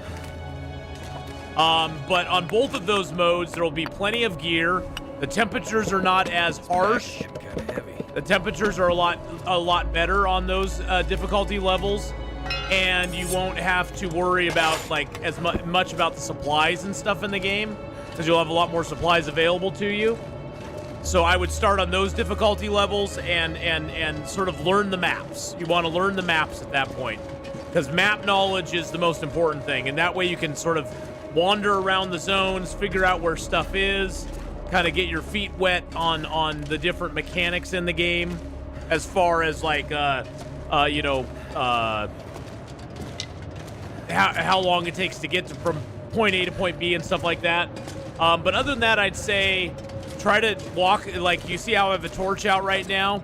If it's not bad weather outside, you want to walk with the torch as much as you can before you get a weapon, because the torch will keep wolves at bay. It'll also keep the bears. Well, it won't keep bears at bay, but it'll also give you a chance to build a fire if you need to, because if you already have a torch lit, and so you won't have to waste a match every time you build a fire, which at lower difficulty levels is not that big of a deal because there's lots of matches available in the game. But at higher difficulty levels in, especially Interloper, not so much in Stalker a little bit, but not so much in, not there, but mainly in Interloper, there's a lot less matches, and that will give you an opportunity to build a fire whenever you need it. I can barely walk with this much gear. And so you want, like right now I can hear there's a blizzard outside, so we're not going out there. But yeah, just explore. Use Voyager and Pilgrim to explore the maps, because I mean there's so many maps and the game is huge. The game is very, very large, so there will be a lot of stuff to explore and find in the game, and it takes a long time to sort of like get used to it. It takes hundreds of hours to get used to all the different maps in the game, just because the game is that huge. So I would recommend spending some time in those gameplay modes, and also, you know, I'm not trying to push myself or anything, but I would also say watch other streamers who play the game, because a lot of them will have good tips on you know what to do, and you'll also just you'll see things that they do, Nightshade, that you'll be like, oh, I never thought of doing it that way. Which for Long Dark players, it kind of comes naturally to do certain things, but for a new player, it's not so natural. The thing I notice most new players when I watch them, most new players do not take the weather as seriously as they should. The animals in the game might end your game, like a wolf attack might kill you, but the wolf attack killed you because you've been outside for so long that your overall health bar is now down to like 50%. So you got your temperature, your tiredness, your thirst, and your hunger. If any of these ever get completely depleted, you'll start to lose overall health, and if your health ever goes to 0, you're dead. The thing that mostly affects your health more than anything when it's in the red is your warmth. And you can see we got frostbite. Frostbite is a condition you can get, and it's a permanent condition. And you get that if you're hypothermic and you have like nothing on your hands. You need to have your entire body like covered, otherwise you can get frostbite on parts of it. In the beginning of the game, on day 1, we weren't able to find gloves anywhere, so we got frostbite on our hands because we were outside for too long. One other thing is, as far as your clothing goes, you always want to have your best windproof piece of clothing on the outside of this little diagram here, because there is an interior and an exterior piece of clothing. This is your exterior, this is your interior. On the interior, the only thing that matters is your warmth. The warmth is the only thing that matters on the interior piece of clothing. On the exterior piece of clothing, it will look at your warmth, your windproof, your wetness protection, your protection. It'll look at all 4 of those stats. The inside, the only thing that'll be affected on the inside is the warmth and the sprint reduction. Those are the only 2 stats that the inside stuff even takes into effect. Like the wolf coat is on the inside, so it's giving me almost 4 degrees of warmth, but it's also giving me minus 15 on my sprint. The bear skin is on the outside, so I'm getting almost 6 degrees of warmth, 5 degrees of windproof, 80% wetness protection, 15% protection, but also minus 20% on my sprint. That's why when I go into my sprint bar, well, my sprint bar is completely covered now because I got 58 kilos of stuff on me, but that's just because I'm carrying tons of crap. But the game has a lot of minutia to it. Nightshade.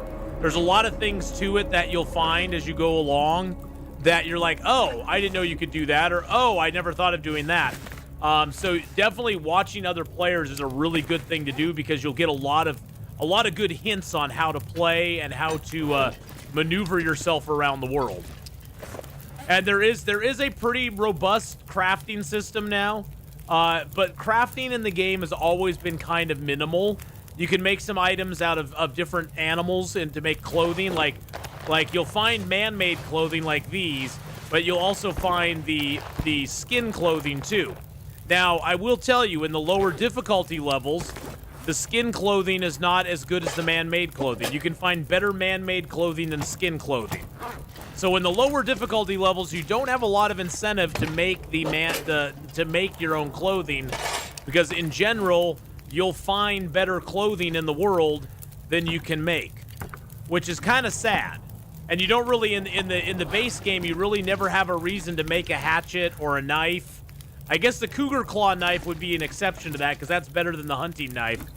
But in every level other than Interloper, you can find a hunting knife and an axe, but unfortunately, you never really need to make the improvised hatchet or the improvised knife.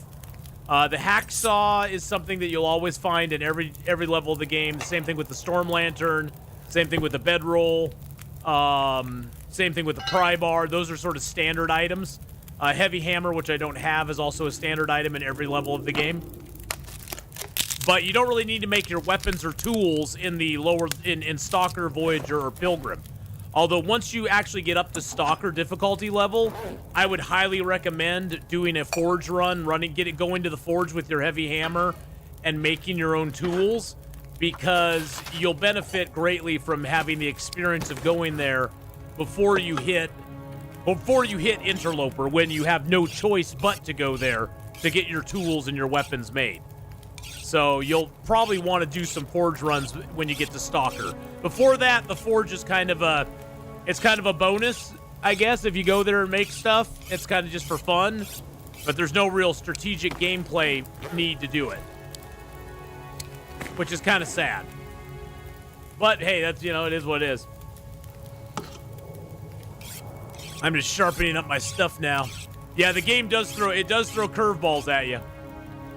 Most animals in the game, other than the cougar, most animals in the game you can try to avoid if you want to. The cougar and the timber wolves are two that are a little bit harder to avoid. One thing to always watch as well is your fire has a time on it, and there's a certain amount of time that stuff takes to cook, and you want to make sure that your fire has enough time. Your fire has enough time on it to cook the items you need. Like, you notice we were in embers on our fire there, and our water was like 6 minutes away from boiling. If we had let the fire go out, we would have had to reboil the water again, which would have sucked. Which would have really sucked to have to do that. All right, we're gonna leave some water here. We've got 7 liters now, which is great. Always pick up sticks. Picking up sticks is a most important thing in the game. You always want to pick up sticks. If you ever get too heavy, drop some sticks. Just drop them on the ground. Once you pick something up, if you drop it, it's in the game forever. So if you pick up sticks in one place and then you just drop them in a pile somewhere, that pile will never disappear. It'll always be there if you go back. So always just keep picking up sticks if you can. And then you'll have sticks forever, basically. Because getting fuel in the game is very important. It's something you don't think of very often, but it's very important to keep your fuel in the game. Because staying warm is important. Staying warm is probably one of the most important things. I get really worried when my health gets down to about here, and I'm wandering around outside, and I'm hypothermic, and I'm having issues. If one wolf hits me, I could die. Now, on the lower difficulty levels, one wolf hit will probably not kill you. It probably will knock you down. Probably ruin some of your clothing, but that's something you can fix. Clothing condition is a very important thing as well. The higher condition your clothing, the more warmth and windproof and all that you get off of it. The lower condition, it starts losing. Like, I think the bear skin at 100% is like a 6.5 item. At 94%, it's a 5.6, 4.7. It never loses its protection or its wetproof, waterproof, waterproofness. Is that a word? Waterproofness. It never loses those, but it does lose windproof and warmth as it goes down in quality. And clothing will normally degrade over time, not by a lot, but it will normally go down in quality over time. But the main thing that knocks your clothing down is if you get hit by animals. If you get hit by a wolf or a bear or a cougar or a moose, whatever it is, it'll slowly degrade your clothing down, and the lower it gets, the less condition you have on it, the worse the windproof and the warmth gets on those clothing items. So you want to make sure you want to repair your clothing when you can.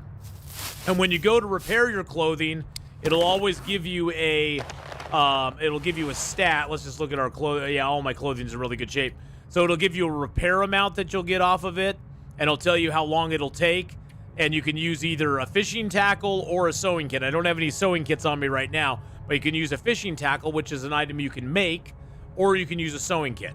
The sewing kit is usually faster. The only difference between the fishing tackle and the sewing kit is that the sewing kit does it faster. So with the sewing kit, this may only take 20 minutes instead of 28 minutes. It's not a huge savings, but it does save you a little bit of time.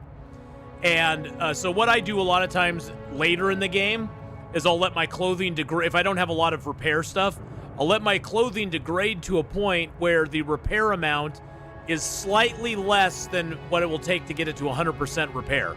So like, say this got down to 68%, and it's only going to repair it to 30%. It'll give me 30% repair. Well, it's only going to get up to 98% at that point. There is a maximum amount of repair that you can do on an item in one go. So later in the game, I usually let my stuff wear down a lot if I don't have a lot of repair stuff. Right now I have a lot of repair, so I'm not really worried about it. I got, what, 24 cloth? I got like 24 cloth on me, so it's like no big deal.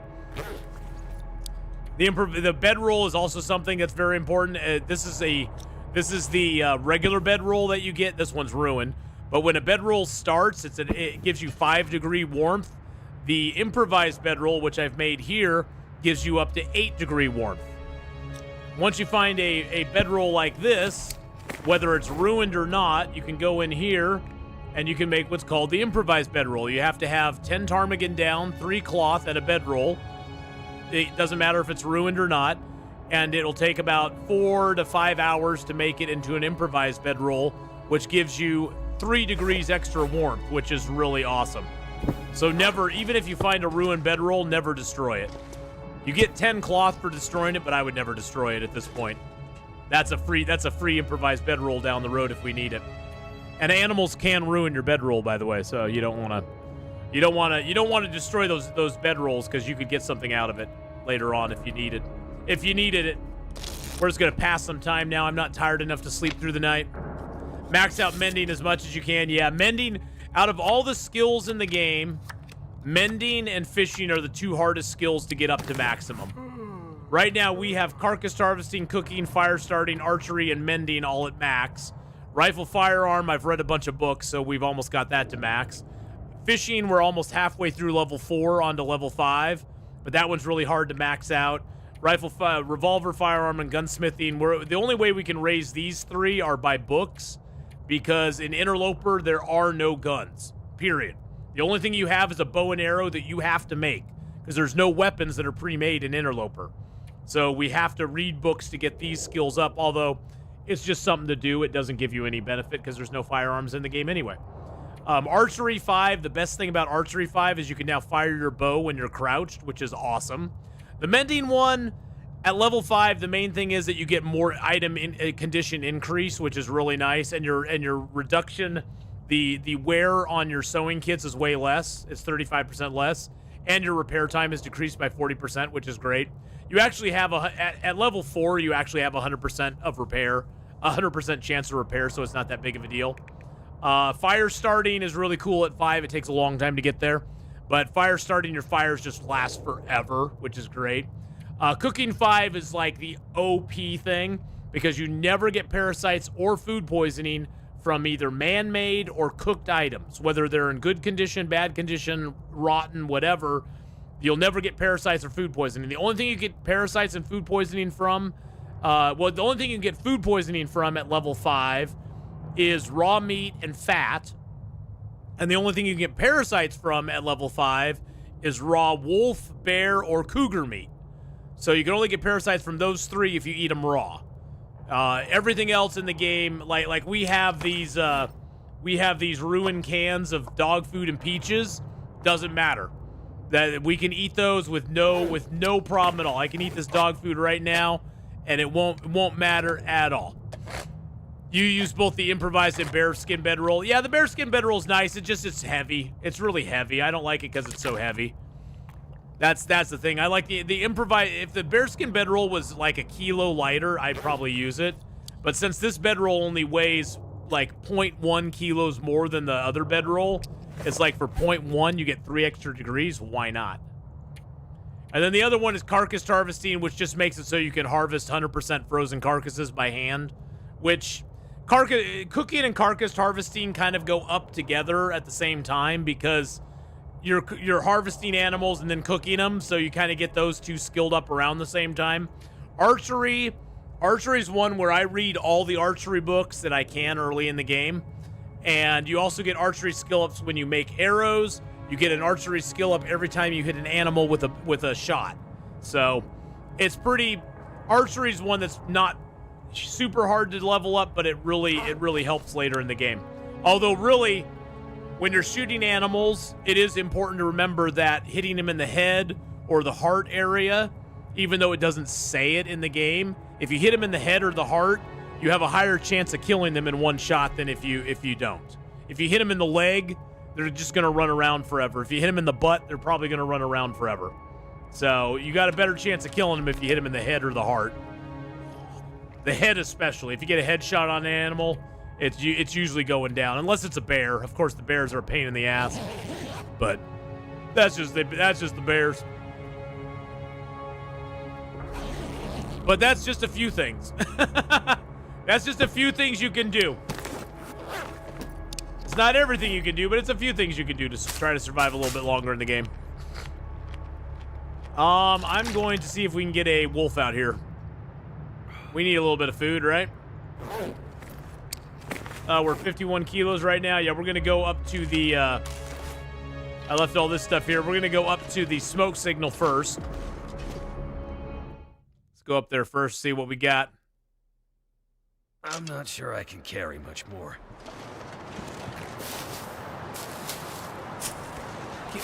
These rose hips and the mushrooms are very important as well. Yeah, there's the wolf. I see him out there. Let's see if we can bring him over to us. Is there any stones around here? I don't see any stones.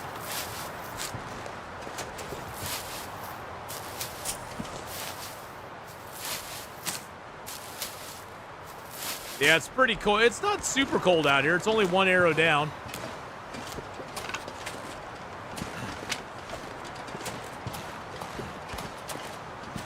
Yeah, there's one wolf up here. I just want to take him out if we can. Let's go grab a stone.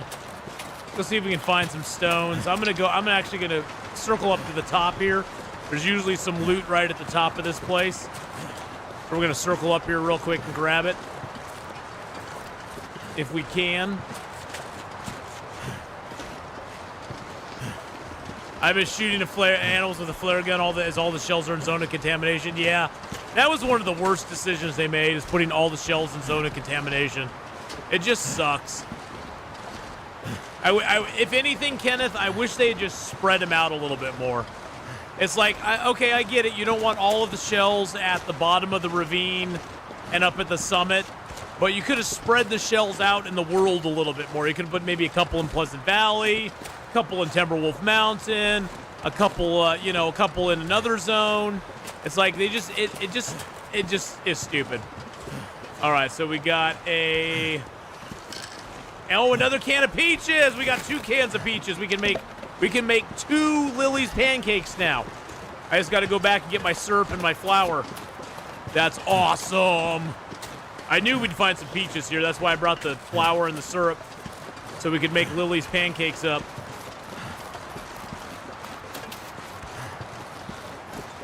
Flare shells and flare gun were meta for Interloper. Yeah, for a long time. For a long time, I'd rush the ravine just to get the flare gun and the flare shells before I did a forge run. That way, at least I'd have a flare gun to shoot at the wolves if I needed to. And now you can't do that anymore, which kind of sucks. I'm not gonna lie, it kind of sucks. All right, let's go back in here real quick. We'll get warmed up. You notice our temperature over here is going down quite a bit. I don't want to get too cold, so we're gonna go back inside and chill for a second. Or we're gonna go back inside and warm for a second. Do I miss? I hate the guns. I try to ditch the guns as fast as I can. I'm no good with them. I'm not any good with the guns at all. It's funny, after you play Interloper for a certain number of hours, the guns actually suck. The ammo is it's a one-time use ammo. So you can only use the ammo one time, and it's done. Actually, I'm going to leave all this fur here, too. You can only use the ammo one time, and it's done. And, yeah, it just kind of sucks. I'm going to leave a little bit of coal here, too. There we go. Forgot about that. All right, we got some rocks on us. Let's just warm up here real quick. We'll just pass time until we're warm. There we go. There's a clip you shot a wolf with a flare gun. Oh, I've shot moose with flare guns. Wolves with flare guns. Grab the acorns here, too. Where'd you go, Wolfie boy? Where'd you go, Wolfie boy?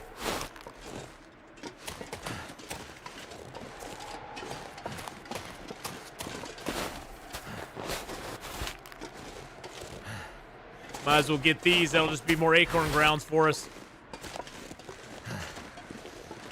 Stick. Now, if you're really super early game, you'll want to grab this rope and take it over to the other side over here, because then you can actually climb down once you go over this little area. There he is.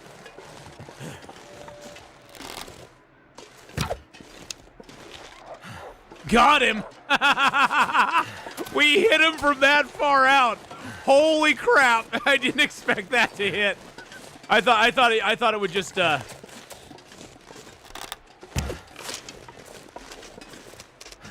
I did not expect that to hit. Suck it, wolf. Suck it, wolfie boy.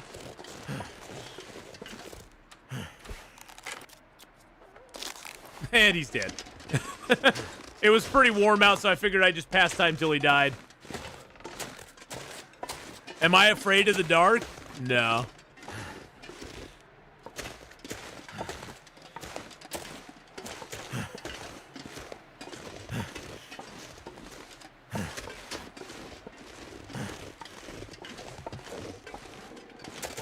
Oh, look at that. He died in actually a pretty nice little place over here. Build a little fire here, get a little food. Get my arrow back. There we go. Actually, you know what? I could probably harvest him. Oh, yeah, he's got almost 5 kilos of meat on him. Yep, let's just harvest him up. Then we'll build a fire and cook him up. Thank you, Mr. Wolf. I appreciate your sacrifice. I appreciate your sacrifice, my friend. I will take your hide and your guts, too. Because why not? Give us a little bit of food. I think I'll take the hide and the guts back over to the cave real quick. Let's grab these feathers as well. Feathers are always important to get. Those gives us the ability to make arrows. So I wish you could dual wield the cougar knives. I wish you could dual wield the pistols. That'd be fun. Be able to sit there and go pow pow pow pow with the pistols. That'd be awesome. Sometimes there's a bag over here, so I just wanted to check. Sometimes there's a maple over here, too, so I just wanted to go up here and check it real quick. Luckily, it's not that cold out right now. It's only -1. Well, it's -31 with a wind chill of -11, but we have +29 with a wind chill of 15. So we're only at -1 right now. There's some rose hips over here. Nothing big this time. Sometimes there'll be a maple down in this little valley here. I don't know how. I always know if you're gonna hit with a miss or miss with a bow, but when I play myself, I shoot so badly. Well, you know, the thing is, Mikhail, I've shot the bow in this game probably, I don't know, 10,000 times. I mean, how many times have I probably shot the bow? Have I got the stalker pie yet? No, I've not got the stalker pie yet. Nope, I don't have the stalker pie recipe yet. I have not faced the bear down there. I wanted to come up here first, Fishman, just to get the heavy hammer and also get my stuff schlepped over to the prepper's cache so I could get that set up. Because getting the prepper's cache set up at this point is kind of the immediate goal. Because we're only, how many days are we in here now? We're 4 days into Hush River Valley. And I want to get the prepper cache set up so we can have the workbench there. And that way we can make arrows and stuff there if we want to. Plus, it's just cool to have the prepper's cache set up and ready to go for us. Because we don't have access to the bunker. There is some cedar out here. I can grab that.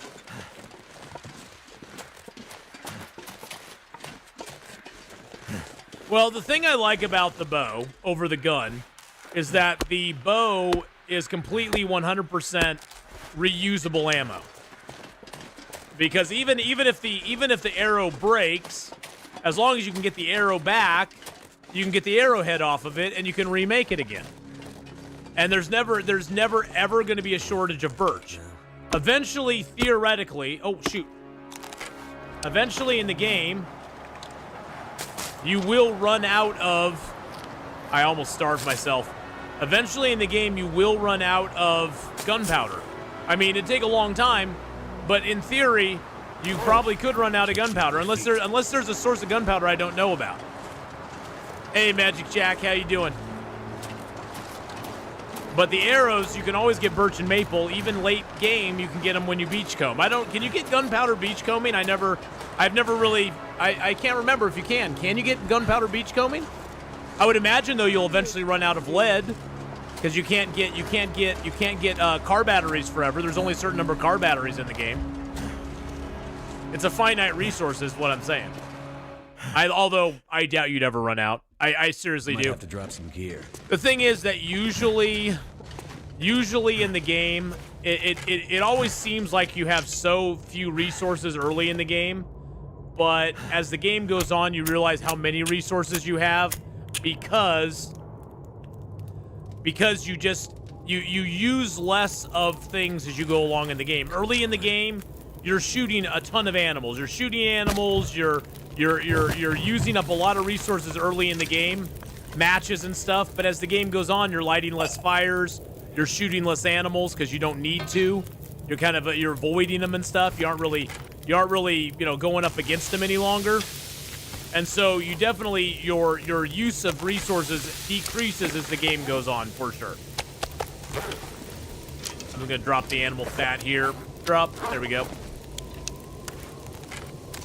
And then we're going to drop the wolf hide and the guts back here.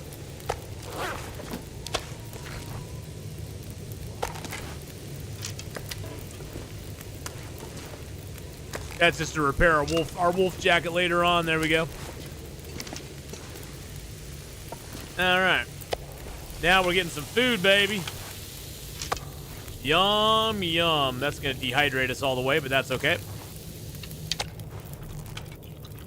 Flare guns are also. Yeah, it's just early game. You're always using a lot of resources. It always seems like you're gonna run out, but honestly, you won't run out of stuff. You really won't. And now that the trader's in the game, if you're utilizing the trader, you'll never run out of stuff. You'll never run out of matches because you can always buy matches from the trader. So I'm gonna drop my cans of peaches here. We're gonna come back here anyway, so. I want to go over and get the heavy hammer and the stuff over there first. I'm going to drop the cedar here as well because I'm not going to burn the cedar. And I'm going to come down here and plunk out a tinder plug out of my butt. There we go.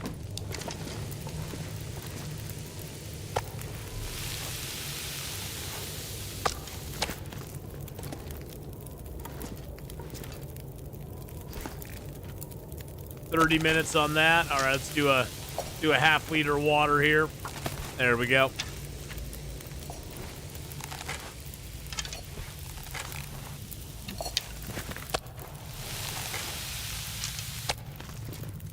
Oh, and that's one thing a lot of people don't know is that if you're cooking something, if you got something in a pot, you don't have to sit there and wait for it. If you click on the pot, you can space bar to pass time. So you can pass time. You can basically get it cooking, so you don't have to sit there and look at it the whole time. You can actually speed time up, which is very useful. It gets your cooking done very quickly, which is nice. So you don't have to wait for it to cook. And you can manipulate that to make time speed up, and that really helps. All right, let's drink some water. Let's go outside. We'll drop off this meat outside. One thing, too, is if you have meat on your meat, the meat decays very quickly when it's on you. It decays slower if you drop it inside, but if you drop it outside in the cold, it decays very, very, very slowly. It'll still decay. It'll still get knocked down, but if you're trying to preserve the quality of your cooked food, you'll want to leave it out here. Now, meat, like raw meat, whenever you cook a piece of raw meat, it always gains back 50% of its condition. So if your meat is at 60%, it'll be 100% when you cook it. If your meat is at, we're just going to cut this down because it's really warm right now. If your meat is at 40%, it'll be 90% when you cook it. Every item in the game, including coffee, tea, anything like that. If you find a can of coffee at 0%, hang on to it, because it'll go back to 50% when you cook it. The only thing you don't want to do with it is put it inside a container, because then it will disappear. But any sort of food that you cook goes back to 50%. And I think that even holds true for cans of food. I think cans of food get 50% increase as well. It just doesn't show it. Because I've had peaches and stuff at like 2% condition. I've cooked it, and I've never had a problem getting food poisoning off of it. Because I think it goes back up to like 52% at that point.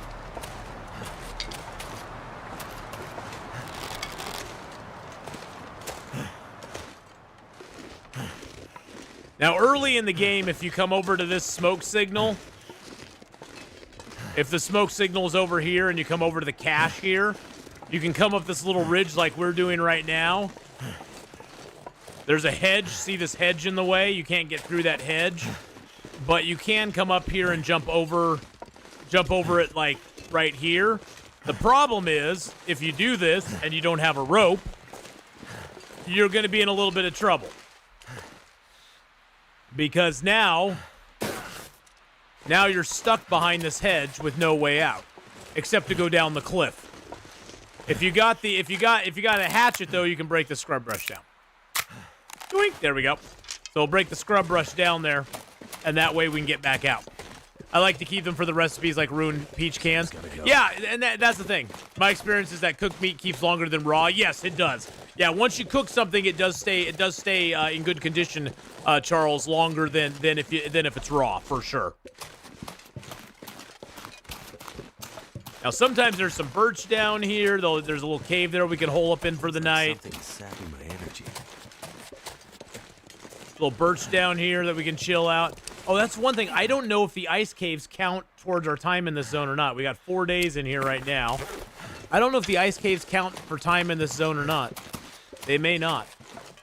It doesn't look like we have the birch, but we do have some rabbits. I'm going to switch over to my fire-hardened arrows. Oh, I only have a fire-hardened arrow, so we're switching to the fire-hardened arrows for this rabbit.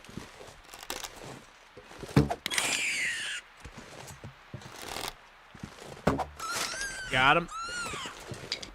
Give us a little rabbit meat for dinner. Or breakfast, I guess. Oh, it broke my other fire-hardened arrow.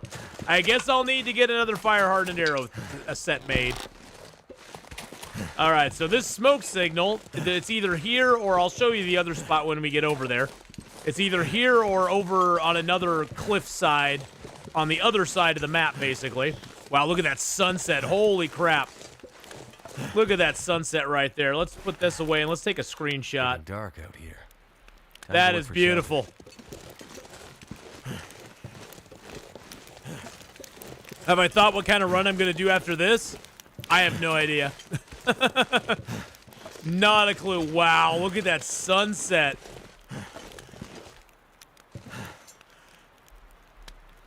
That is absolutely gorgeous. Down there's this is the only other, oh, there's a rope here. Did they, wait a second, did they add a rope in over here? This rope was never here before. Oh, that is wild. Did they add that in? There we go, we'll get another shot. Did they add that rope in? That's never been there before. Interesting, okay. Well, the things you learn.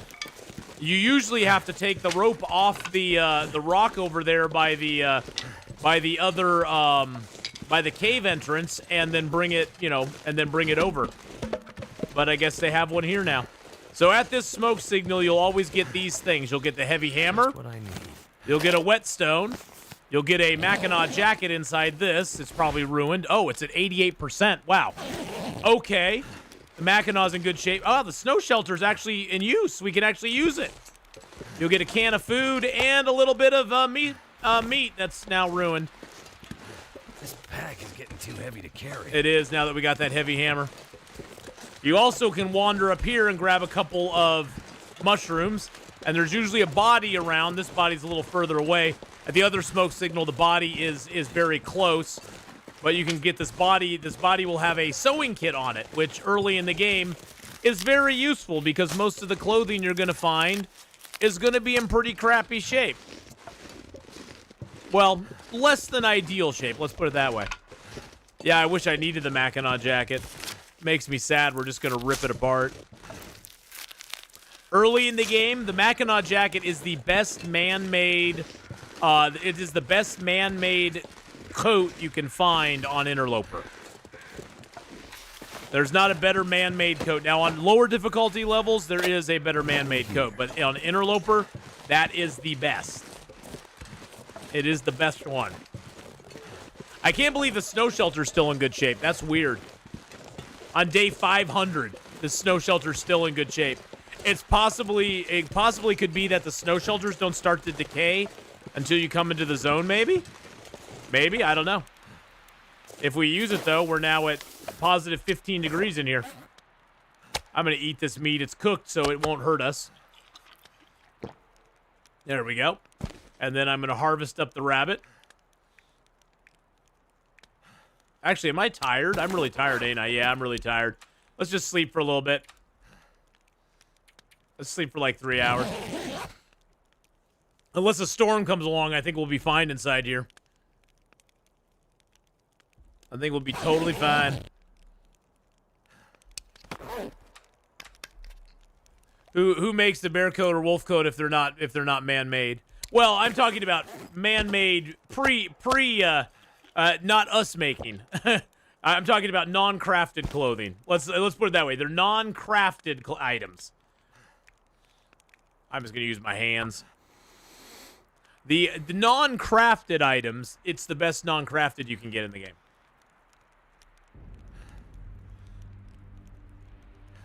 What's up with the music? What's up with the music? Why are you hitting me with the music right now? All right, take it. Have a good one. We'll see you later.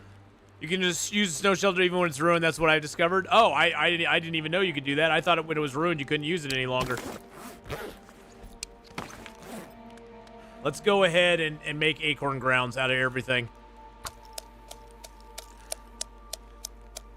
We have all these acorns. They're in tiny little bitty shape. Or we're gonna make acorn grounds out of them all. There we go. Then we can make another prepper pie if we want to. Perfect. All right, so we got no more acorn grounds. We could prepare some acorns. It's almost morning. We have one prepared acorn that we haven't done yet. Nice. I'm going to eat the tomato soup because it's going to give me vitamin C and some calories. The vitamin C is the more important part at this point. And we get the calories out of it, so that's always nice. And then we'll drink a little water, and then we'll get some sleepity-poos. Actually, I'll stop that, and I'm going to drink one of my teas down to a little tiny tea. Right about to there. There we go. And that gave us our water back. We're just going to sleep like 3 hours. Do I ever make acorn coffee? No, I don't usually make the acorn coffee. I save it for prepper pie. All right, 520 days, boys and girls. I'll sleep a couple more hours. 520 days. I can't believe the snow shelter's in good shape. Looks like I survived another night. But yeah, the Mackinac jacket is really, really good. I'll show you our Mackinac jacket here. So the Mackinac jacket, it's a 2.5 degree, 2 degree windproof item with 40% wetness, 5% protection. Early in the game, it's the best coat you can get. At this point in the game, we're just ripping it apart. How do you know when vitamin C is needed? You don't. You don't. You keep losing vitamin C every day. I think it's 20 vitamin C every day. You start at 500. If you hit 100 vitamin C, like if your vitamin C level goes from 500 to 0, once you get down to 100, you actually get the scurvy risk. And then if it gets to 0, you'll get full-on scurvy. So you don't want it to get to 0. But cattails give you like 1 point back. These teas here will give you some vitamin C as well. They give you a little bit of vitamin C. Actually more, it says minor, but they're high. It gives you like 12 or 13 vitamin C back per tea. So making teas and drinking those will help you as well. These birch bark teas give you a little bit as well. The herbal teas give you some. There's food items that give you some. And then fish is the big one. Fish will give you a lot. So if you're really down bad on it, going fishing is a good way to go because you'll get a lot of vitamin C when you go fishing. So I'm gonna prepare up a large acorn as well. We're just kind of chilling here because we got some food and stuff. Let's go ahead, exit the snow shelter. We're a little heavy right now because we got the rabbit stuff on us. Let's just head back. Let's head back to the cave. But yeah, vitamin C, you won't know if you need it until you get down to like 100. But just realize that every day you spend in the game, you're probably losing about 20. I think on lower difficulty levels, you lose less. But on Interloper, I think it's like you lose 20 vitamin C per day. So you kind of gotta keep an eye on it, and you just have to be mindful that you need to eat some cattails, drink some teas. Early in the game, it's not a big deal because, like I said, you start with like 500 as the baseline that you start at, and it maxes out at 500. So if you're eating cattails right from the get-go, you're gonna maintain your vitamin C level pretty good.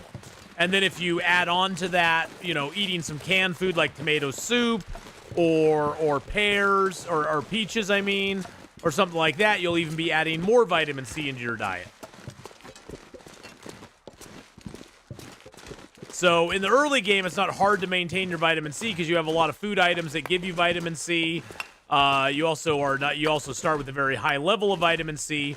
So unless you start the game and you just only eat meat, if you're like only eating meat for the first 100 days of the game, you don't eat any plant food, you don't eat any cattails or anything like that, your vitamin C level is going to drop so slow. If you're actually eating, that's when it will drop fast. Is if you're only eating meat, it'll drop pretty quickly, and then you'll notice it, and then it'll come across as a scurvy risk, and it will start increasing. And once you get the scurvy risk, you have about 5 days before you actually get full-blown scurvy.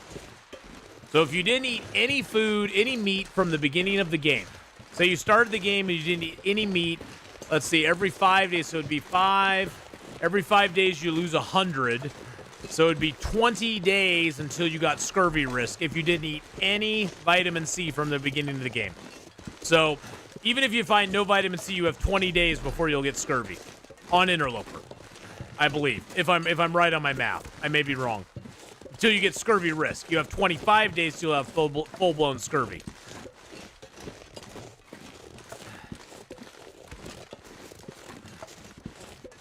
So I've never found the scurvy thing to be too big of an issue as long as you keep moving around and stuff. If you stop moving and you kind of camp in an area, you really need to concentrate on fishing and just get a whole bunch of fish stockpiled, because fish will give you back a massive amount of your vitamin C at a time, especially like a bass or something like that, the big fish. You got to remember, though, that the special fish do not give you vitamin C. The rockfish, the goldeneye, those don't have vitamin C in them.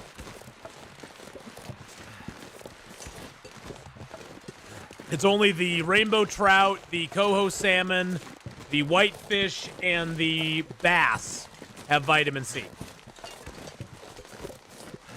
Those are the only ones that will give you your vitamin C property back. We're at 57 kilos right now. We are heavy. And I'm going to chop this cedar down anyway, because we needed more cedar anyhow. We need like 25 cedar to make the furniture workbench and the workbench here in Hush River Valley. Early game, you're almost always eating cattails, man-made food that has vitamin C. Yeah, usually your scurvy risk, if you're just doing normal gameplay, you probably won't see a scurvy risk until like day 70-ish or so, because you're going to just naturally be eating some stuff. Candy bars have vitamin C in them. Some of the canned food does. Pretty much all the teas do. The only one thing that doesn't have it in it is coffee. All the other teas have vitamin C in them. I think even the acorn. Does acorn coffee have vitamin C? I'm not sure. I don't know if acorn coffee has vitamin C or not. It might. I'm not 100% on that. What I need to do is get some meat up here. But how do you cure scurvy? You have to if you get full-blown scurvy deleted, you have to eat enough vitamin C stuff to get rid of it.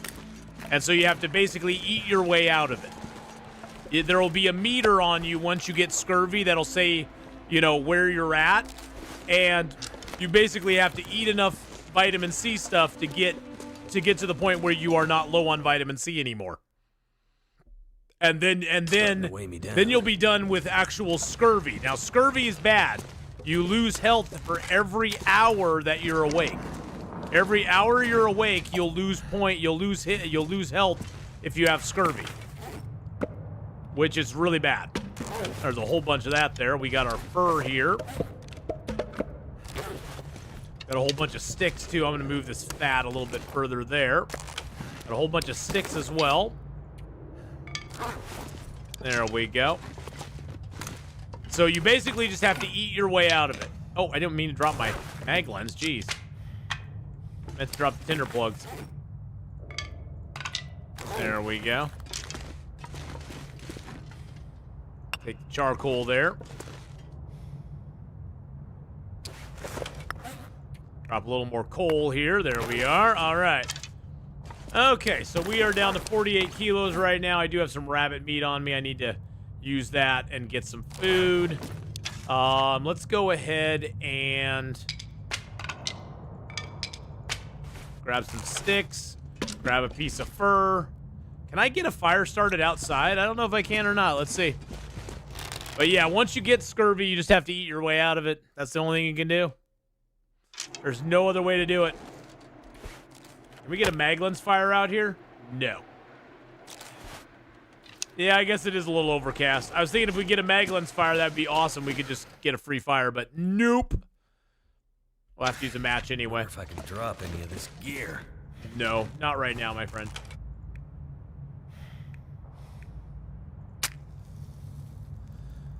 Airfield's a big investment, nothing but mass. Oh, that's one other thing. Early in the game, I'm not doing it now because I have very high fire skill, very high fire skill, so I never fail making a fire.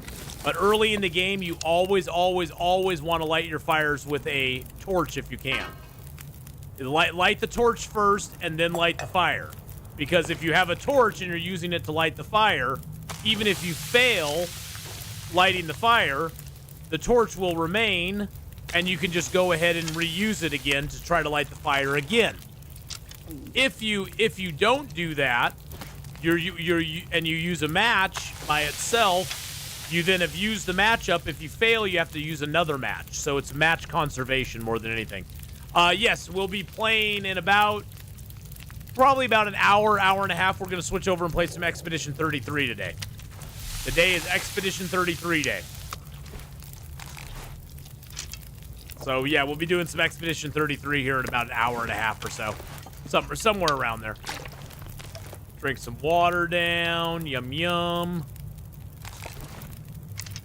Grab my pot, my pan. I got a little bit more rabbit meat on me. Okay, so we're at 48 kilos right now. I think we take over the vice. Let's see. So what does it take to make the workbench? Not the workbench, but the furniture workbench. 10 cedar and the woodworking tools. So we definitely need our woodworking tools. Put that away. I want to see how much cedar I actually have, because then we'll know how much more we need to grab. And it takes 10 cedar. Right now we have 22 cedar, so we can drop 12 of this. There we go. How much does it take to make the workbench? It takes another 15, so we need 3 more cedar after that. All right, we got this stuff here. I'm just gonna leave this here for right now. We're already sort of at max carry. I'm gonna drop the sticks here because we're gonna grab more sticks when we break down that scrub brush to get to the where we're going. Is there anything? Oh, I can drop the pry bar here as well. Let's drop the pry bar here. I need to lessen my weight a little bit. Oh, let's break down the arrows real quick too. But yeah, we're gonna be doing some Expedition 33 later on this afternoon. I'll probably start Expedition 33 about 1 o'clock, so that's like an hour 45 away or so. We're gonna get about 4 hours of Long Dark in today, so we're gonna get a good session of Long Dark in.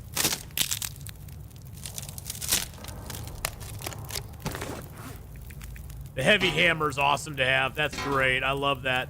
Oh, and we got a piece of fur, so I could actually fix the heavy hammer right now. Let's fix the heavy hammer.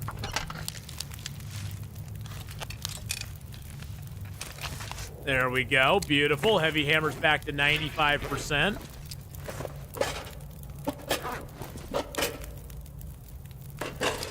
And then I do want to drop the hacksaw as well. I don't really need it on me at the moment. That's why I didn't bring my hacksaw with me, because I knew we'd get a hacksaw and hopefully a pry bar. I didn't know we'd get a pry bar here. I had an assumption. I made an assumption we'd get one here because I have got him here before. So I figured it was worth the risk to give it a shot and see if we can get one here. All right, let's get out of here. This pack is getting kind of heavy.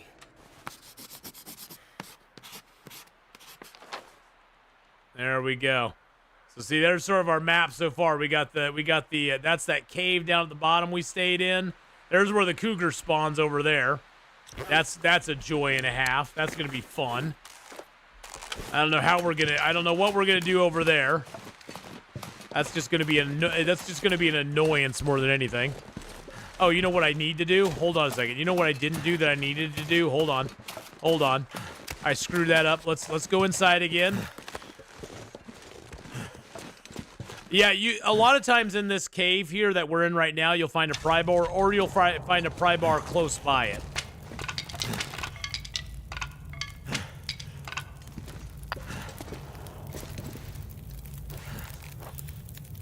I would throw one piece of coal on there because I want to craft some fire-hardened arrows.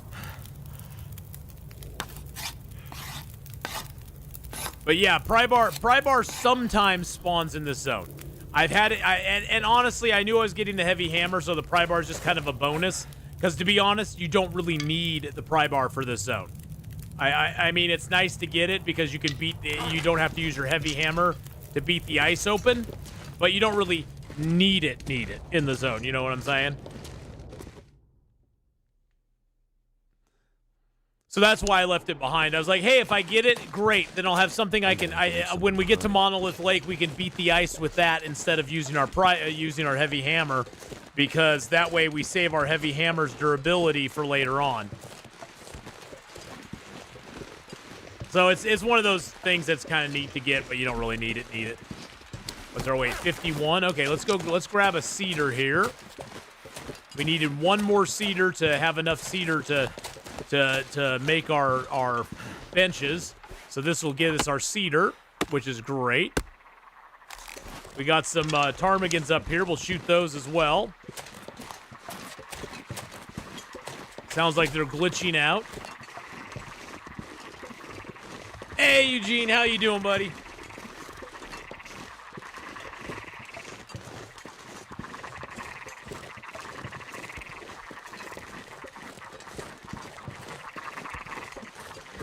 The ptarmigans are all freaking out down here. Oh, we got close and they started moving around again. Okay. Fire-hardened arrows are great to use on these guys. Regular arrows, if you hit, it won't scare the ptarmigans away, but if you miss, they will run. With the fire-hardened arrows, they won't run, even if you miss.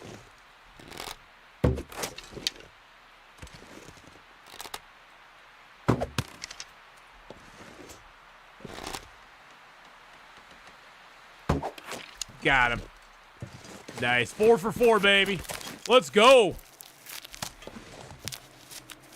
It is happy Hush River Valley time. I'm always happy when I get to Hush River Valley. Hush River Valley is my favorite zone in the game, baby.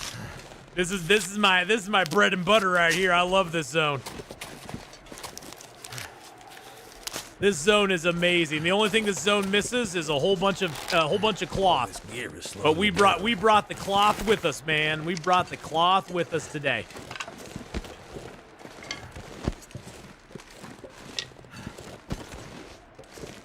We're at 60 kilos now. We're at 60 kilos now. I guess we could drop the ptarmigans and be okay still. Hey, mature gamer. I'm just gonna drop the ptarmigans. Oh, I have a gut on me. Where did I get the gut from? Oh, I had the gut from the rabbit, I think. Yeah, I'm just gonna drop the ptarmigans there. We're pretty tired, so we're just gonna continue on. I'll come back and get the ptarmigans on the way back. They won't rot. They won't rot in a day.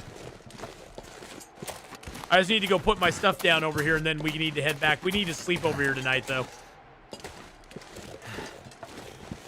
So this is actually taking us very close to the entrance to back into Mountain Town. This wraps around very close to that entrance. Unfortunately, the downside of this prepper's cache over here is there's no way to get back up to it except the way we just came. You have to come this direction to get to it again, which is the only downside to it. Just made a bag of extra butter microwave popcorn. Yum.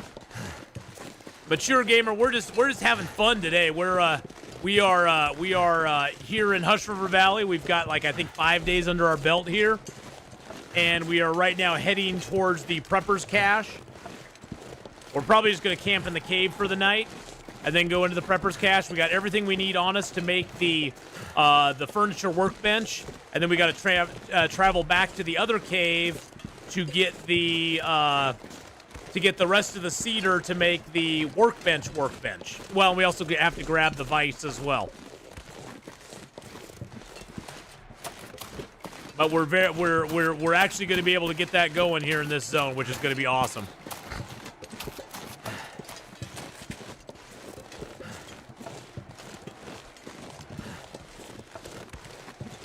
Got to break down the scrub here, though. Scrub brush, be gone.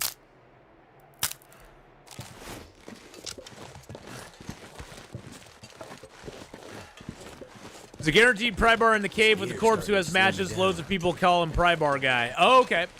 Oh, is it the cave there right below the rope climb down from Monolith Lake area, Eugene? Is that the guy you're thinking of? Is that the guy? So we might actually get 2 pry bars out of the zone then. We haven't been over there. We might get 2 pry bars out of this zone. Have a little sleep right here. Oh, sleep around here.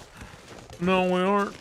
You remember when we came into the zone, I pointed out a log that was going across? This is that log. The exit to this zone is right there. The exit is right over there to Mountain Town. I love Hush. It's my favorite zone in the game, Crystal. I think Hush River Valley is the best crafted. I think it is the S tier crafted zone in this game. Hush River Valley is S tier for me. Just the way it's crafted, the way it's put together is just the best in the entire game. It's one of the best in the entire game. I love it. Is that matches? Oh, I was thinking there was matches at the end there. Like, is there matches at the end there?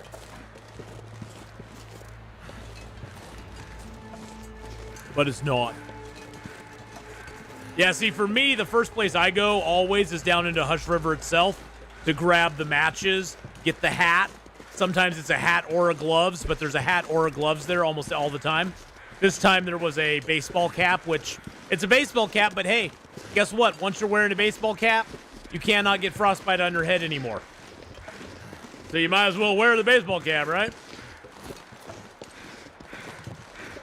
I'll grab those in the morning. The lonely cave. I'm so lonely. A lonely boy. We're so alone. With another can of peaches and a candy bar, which I'll eat. Can of peaches I'm going to save. We're going to make a bunch of Lily's pancakes. A little more cedar. All right, let's drop all the cedar here. And we picked up another piece of fur as well. We'll drop that too. We'll grab the coal.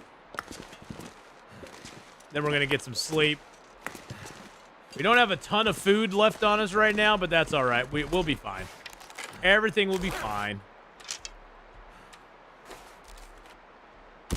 Let's drink one of our teas down. I think I have some heavy teas still. Yep. Drink down the tea. Oh, by the way, these pills, even though they are ruined, see, I can't use them for my inventory, but if you add them to your radial menu and you go over here, you can use them from the radial menu, even if they're ruined. So, there you go. Little trick for you there to use them ruined pills once you find them. The devs dropped the log. What?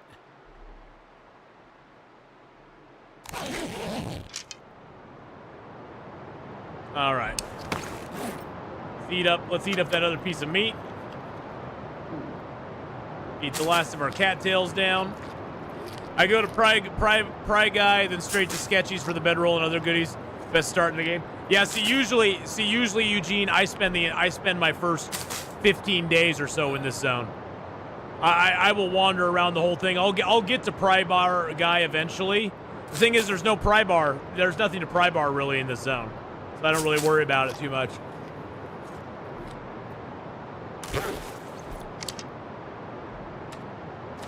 Got a little bit of water.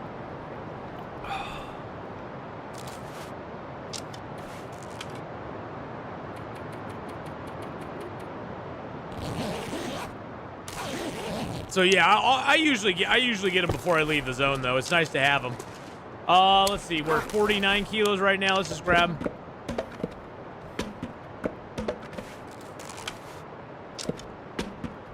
All right, that's 10 of them.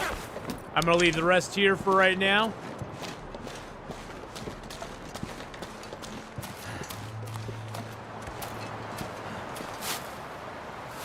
Oats are a lifesaver.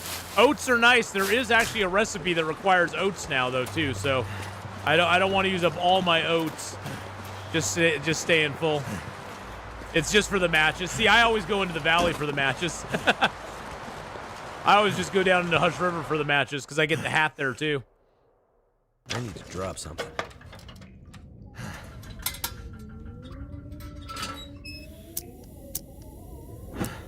Your basic little bunker here. All right. Very nice. Take the mattress. We'll move it up over here.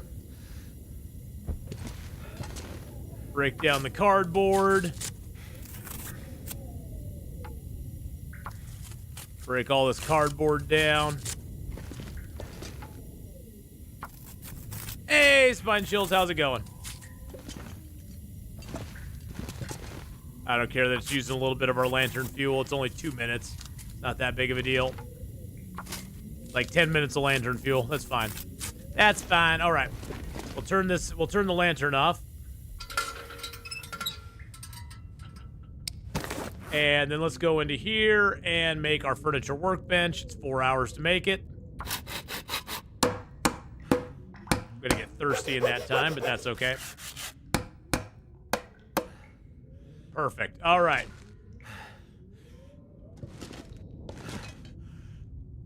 Furniture workbench down. There we go. So now we can go get our stuff to make the other bench. Make the workbench. Let's go ahead and drink a... I think we have one more big tea. Yep, we got one more big tea. There we go. We get some water when we get back to our cave. I didn't check this here. Nothing in there. That's fine. All right, I want to move you. I'll break you down later. I'm just going to move you in back of the ladder over here if we can. There we go. Move the mattress. Let's put the mattress over. Put the mattress right in front. There we go. Just like that. There we are. Alrighty.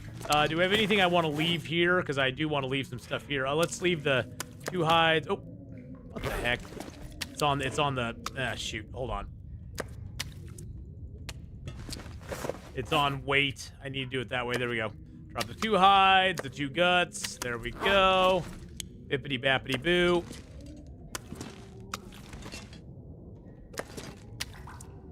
I will make a container in here. We'll get a container down inside this place. I just need to get some fur for it or something. Gonna get a bit crowded in the bunker when you finish building. It won't be too bad. We're just gonna put the furniture workbench. We'll put a workbench over there. It'll be fine. Everything will be okie dokie. Don't worry about it. It's all gonna be good. I do want to drop the cloth here, though. We got a lot of cloth on us. There we go. Get all that cloth down. That took a bunch of weight off. I'm gonna drop the sticks here as well. There we go. Get all those sticks down. We'll grab some fur. I'm gonna drop all the coal here as well. We'll grab some fur and make some. We'll make some containers out of fur. We just gotta go get it. I think for right now I'll leave the heavy hammer here as well, just so I'm not carrying 2 kilos. Well, we'll pick it up when we come back. And I'm gonna leave the woodworking tools here as well.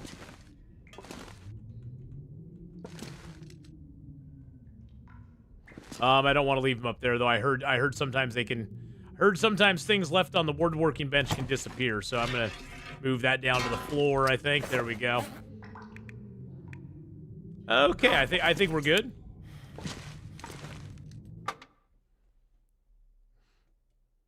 Am I planning on building a bear bed? Probably not here, no. Not much point in doing it here. There we go. I do want to travel up here real quick, though, and check out the old plane crash.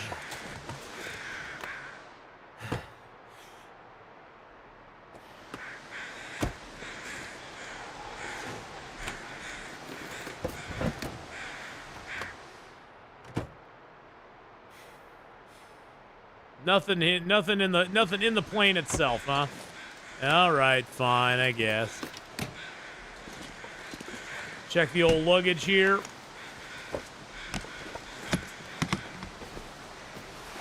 Pair of ragged sports socks. Wow, what a deal. Check the corpse. Nothing. Not a big shocker. Usually there's not much on this plane crash, but hey, we had to go look, right? What's the longest? Like 826, 860 days, something like that. His own pee doesn't seem so crazy right now. Yeah, it does seem crazy. You don't drink your own pee. I drink my own urine. Not because I have to, but because I like it. Because it's sterile and I like the flavor. Dodgeball's great. If you've never seen the movie Dodgeball, go watch it. It's hilarious. It's absolutely hilarious. There's so many memes that come from that. It's a bold strategy, Cotton. Let's see how it plays out for him. But yeah, like 820 some days. We're gonna try to get to 1,000 days on this run. Gonna try to get to 1,000 days on this run. We'll see what happens. We got the furniture workbench down. I need to get my regular workbench down there. That way we can make some arrows up if we want to. We'll get a I wish there was like a rope I could drop down there. That'd be awesome if there was a rope I could drop there. That would let you get back up to it. That's the only thing that place is missing, is a rope. It's like a rope. Even if you had to bring the rope over to it, I'd be totally down for that. To give you access to it after you get there. If you can dodge a wrench, you can dodge a ball.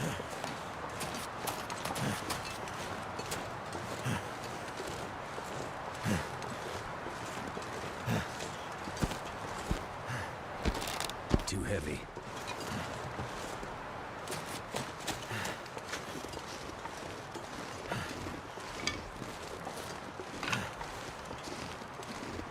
He threw that wrench so hard I said ouch out loud.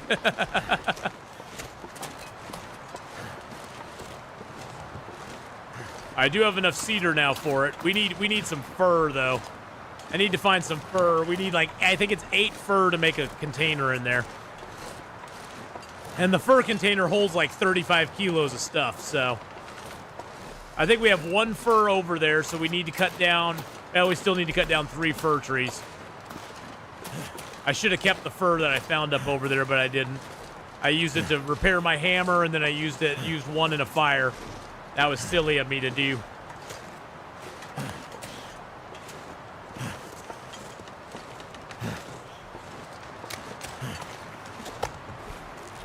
Eat the meat. That'll get us dehydrated, but it'll fill us up on food. Then we go back in here, and we can go ahead and get some water, because we have water already waiting for us in here. There we go. Beautiful. Got lots of fuel in here, too. Got a ton of cedar firewood. And we got our stuff in here. We got the workbench vise. I do need to harvest these ptarmigans up. Get all the meat off them. We can make some broth if we want to. But this will give us food for a little bit as well. The tough part about this area up here is trying to get food up Might here. have to drop some gear.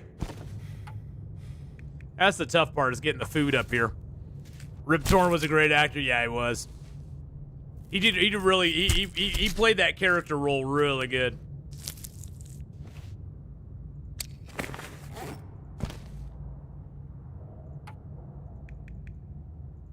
That should get us a few broth.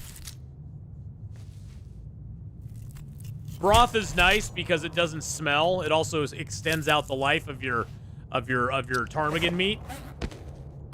Makes your ptarmigan meat stretch a little further, which is nice. But you need a bunch of water to make it. And luckily, we got a bunch of water, so. Unfortunately, it doesn't hydrate you very much. Hey, Mr. Jeff, it's going good. It's going good. We got the furniture workbench made at the... grab a couple pieces of coal. Get a few of our sticks. We got the furniture workbench made at the abandoned prepper cache. And now we are going to take the vise up there, and we're going to make ourselves our... I'm just going to use the fire striker. Why not? We're going to make ourselves the workbench. So we'll have a workbench and a furniture workbench here in Hush River Valley. It's just sort of a goal that I wanted to do here. I've never done it before, so I was like, hey, let's do it. There we go. Yeah, didn't he play the chief in Men in Black? I can barely walk with this much gear. Or like the director of the place or whatever it was. There we go. Let's make some broth, baby. Making the broth. Yum, yum. I think we can probably make like 3 things of broth, so that's good.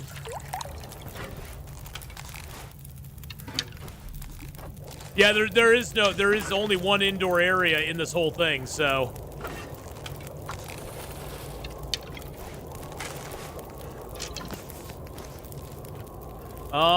Yeah, we can make 3 more things of broth here, so that's good. We can make 4. We'll be able to make 4 broths.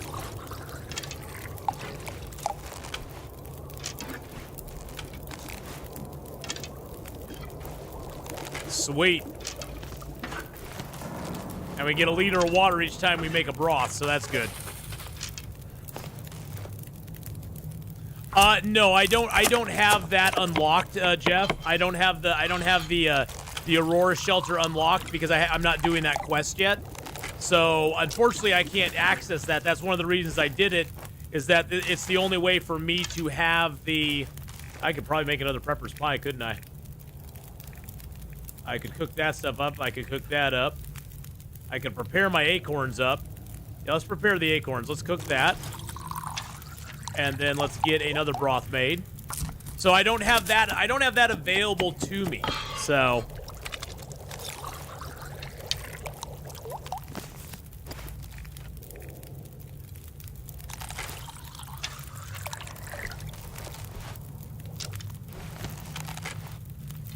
$25 minutes. Let's do a half liter of water this time.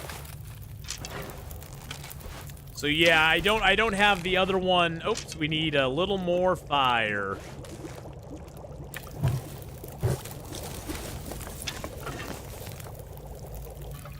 All right, let's cook up the rest of the ptarmigan because we don't have enough to make another broth. Let's cook up the little bitty bites that we have. 1 minute, 10 minutes. Fishman equals Jeff. No, Mr. Jeff Brooks is another Long Dark streamer.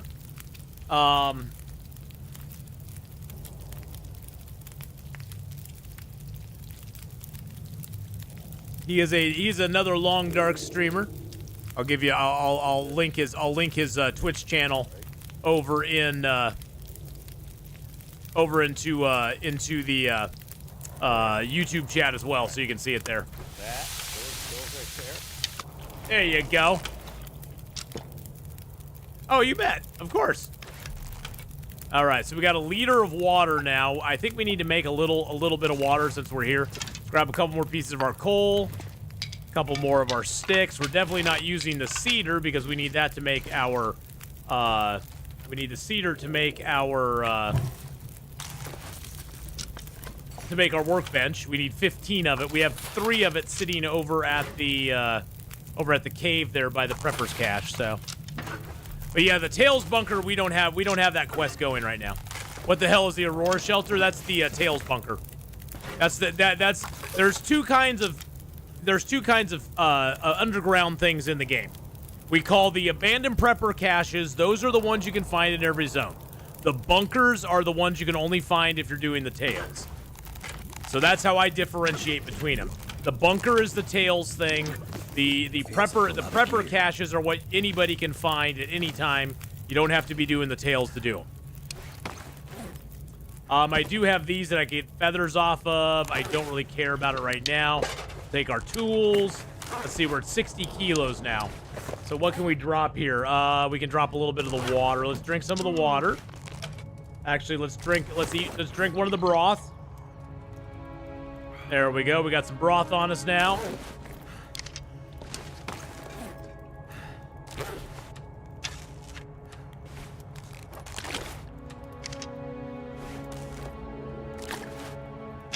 So yeah, that's how I differentiate between them. Is the abandoned prepper caches, those are the ones that are always in the world.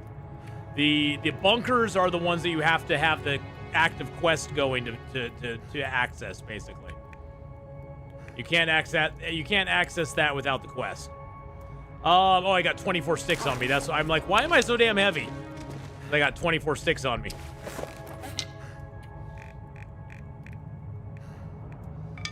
There we go. Now we're not so heavy. Yay. I'm gonna take one more bot-a-wa-a with me. A bot-a-wa-a. I do want to map along the way, Lazy Medic. We're doing a little mapping. Doing a little mapping. We got that map there. We got this map here, but we don't have the interim map. So I don't have the interim map. So we're gonna map that too. Only bad thing about this region is the lack of rugs. You have to bring your own. Yeah, you do have to bring your own interior decor because there's not a whole lot here. Kind of sucks. Yeah, I don't think on an Interloper, I don't think I've ever got the lucky ham. I don't ever think I've got the lucky ham, so. I had to take a 911 call at work, so just got back. Gotcha, all right. No worries, no worries. I've got the corn before in those bunkers, but I don't think I've ever got the lucky ham. I think it's just rare. Either that or the ham might be one of those that if it spawns inside the cabinet, you'll not get it because it'll disappear before you get there.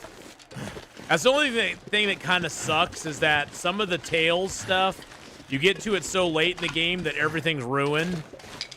Like the rewards you get are ruined and stuff. It kind of sucks a little bit, but whatever.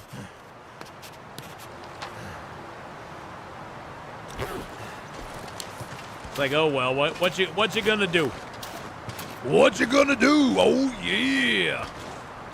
I found lucky ham. I found 3 lucky hams on this run. I feel blessed. You are. You are. You got the lucky hams.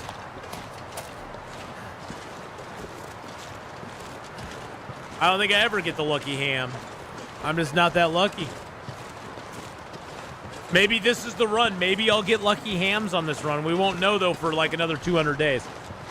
Because we got to get, well, not 200 days, because we're going to, after this, we're going to Broken Railroad. After Broken Railroad, we're going to go to Forsaken Airfield. Once we get done in Forsaken Airfield, we're going to circle back through and get all the bunkers, then go to Forsaken Airfield, finish the first tail, and then we're going to go to Zone of Contamination. So it's like 100 days away, I guess, 100 plus. So it's like 140 days away, something like that.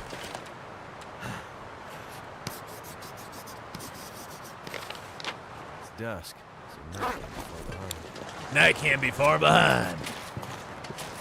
I only got one hand can. I should add it. I something add it to the shrine I'm building on my current interloper. You should add it. What is should? I take it that's a text-to-speech typo.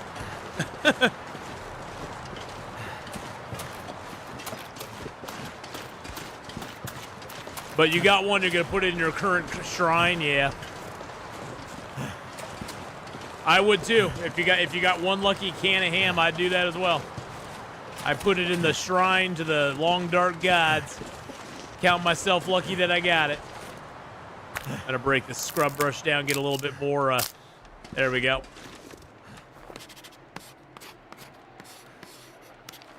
There we are. Nice. I'm not gonna be able to carry this load for much longer. Oh, shushabai. You can carry it as long as I want you to. You will carry this load until you die, Will. I don't eat packaged food except for porridge, flour, oats. The rest is just decor on my Loper runs. Hey, yeah, that's the way to go.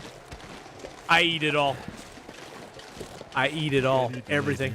Nothing is sacred. It all gets eaten one way or the other. In the end, we're all food for something else, including the canned stuff. Did you ever see the face in Ash Canyon? I don't know if I did or not. It's funny. I think we've all come up with responses to what Will says. Yes, we have. We all talk back to Will. You got to talk back to Will. It's no fun if you don't. Got to talk back to the little bugger. Otherwise he'll just dominate the conversation. I do need to take apart those ptarmigans to get their fluff. Get the ptarmigan fluff.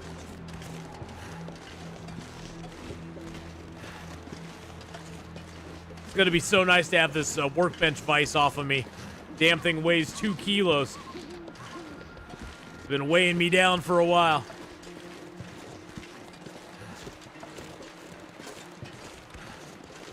I have not always played as Astrid. See, I always play as Will. Astrid just annoys me after a while. I just turn her off after a while. I'm like, nope, not listen to Astrid anymore.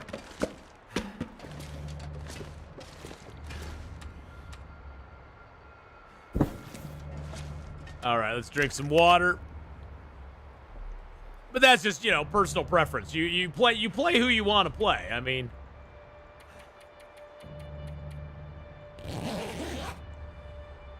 get some rest. We are tired. We're tired, puppy. We've had a couple tiring days schlepping all the stuff up here. And now we got a blizzard. Let's go ahead and eat a can of broth. Or a thing of broth. There we go. Drink a little water.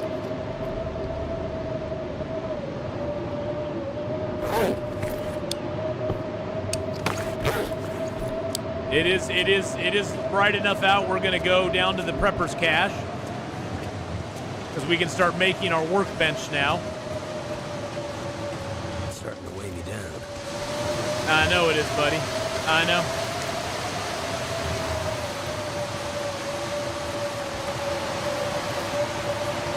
At least the ptarmigans don't weigh very much, so.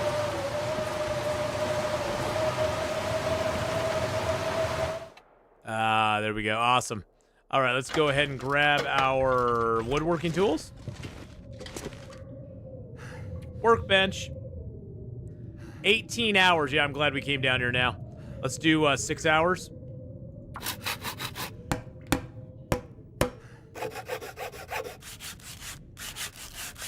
I talked back to Astrid more than Will, mostly saying, shut up already. I hope we have enough food to do this. We may run short on food, boys and girls. I guess we can eat that down to a little bitty bite.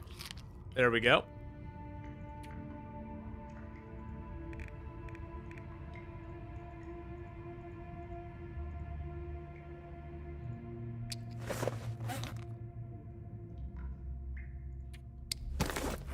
Oh, if I had my heavy hammer, that would help. Now I can crush it into dust. Figured Astrid more stamina, Will more weight capacity. That'd be cool if they did that. That would be really cool if they Pack did is that. getting kind of heavy.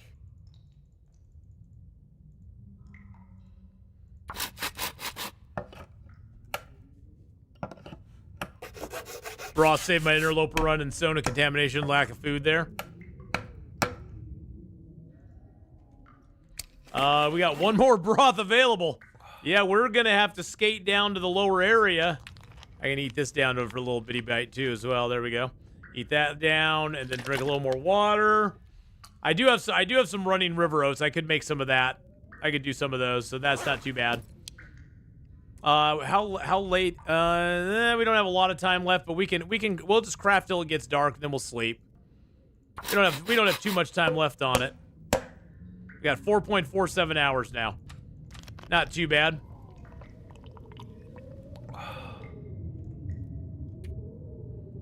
Let's just sleep for a few hours. Maybe we'll get an aurora. If we got an aurora, that'd be kind of cool. If we don't get one, no big deal.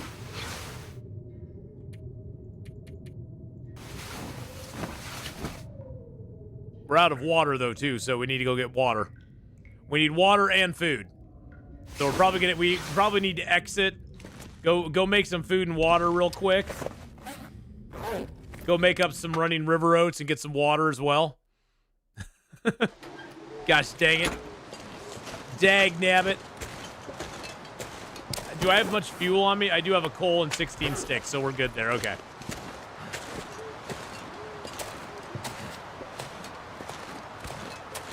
My camp office railing on the porch. My camp office railing is full of jars of broth. Broth is great. I love the broth. There's the fur. A little more cedar for us. Let's get a outdoor fire going. There we go.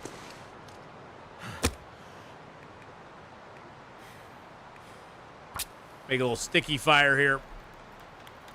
Then we cook up some water, and then we can cook up some broth.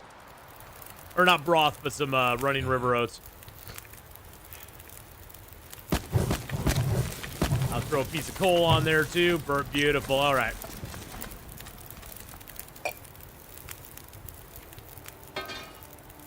We're just going to do a little half-liter of water at first because we don't have much water on us, so that'll at least get us hydrated again.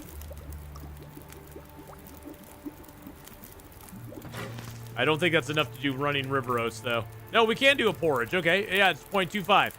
All right, let's get a liter of water going here first because the preparation time is a little crazy.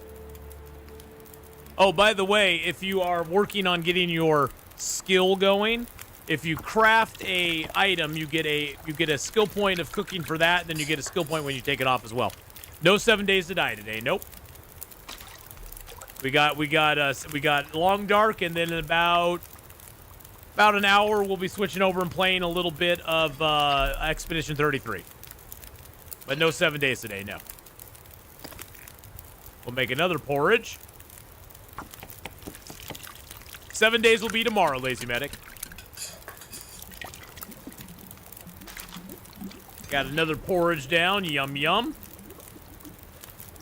Perfect. And the water's ready, too. We'll make one more. We'll make a couple more porridges.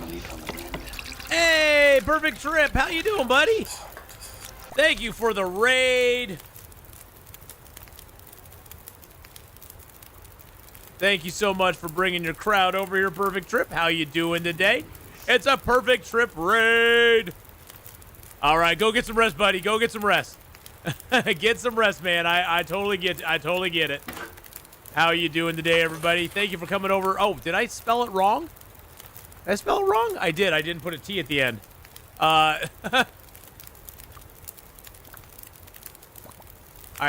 You got to do double T's.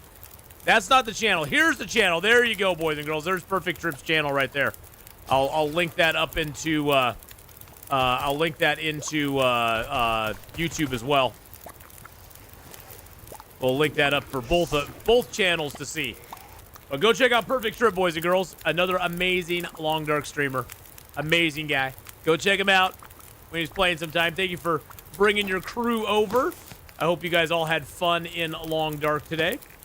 We're just making a little porridge up. We got a workbench Well, a furniture workbench here made in Hush River Valley. We've now been in Hush River Valley for 7 days. We're on day 7 in Hush River Valley. So we have a little bit of time still left here. So I'm gonna make one more porridge as well. I think we can, yeah, I can do one more porridge and we'll save the rest for a recipe later on. I think there's a recipe that uses like 1/10 of a thing of porridge, so. Let's make another liter of water in each one of these so we just have a little bit of water. There we go. Yippity yappity doo. Beautiful. We can make another liter of water. Why not? It's an outdoor fire. Looks like a new day is dawning. A new day is done, and yes, it is. All right.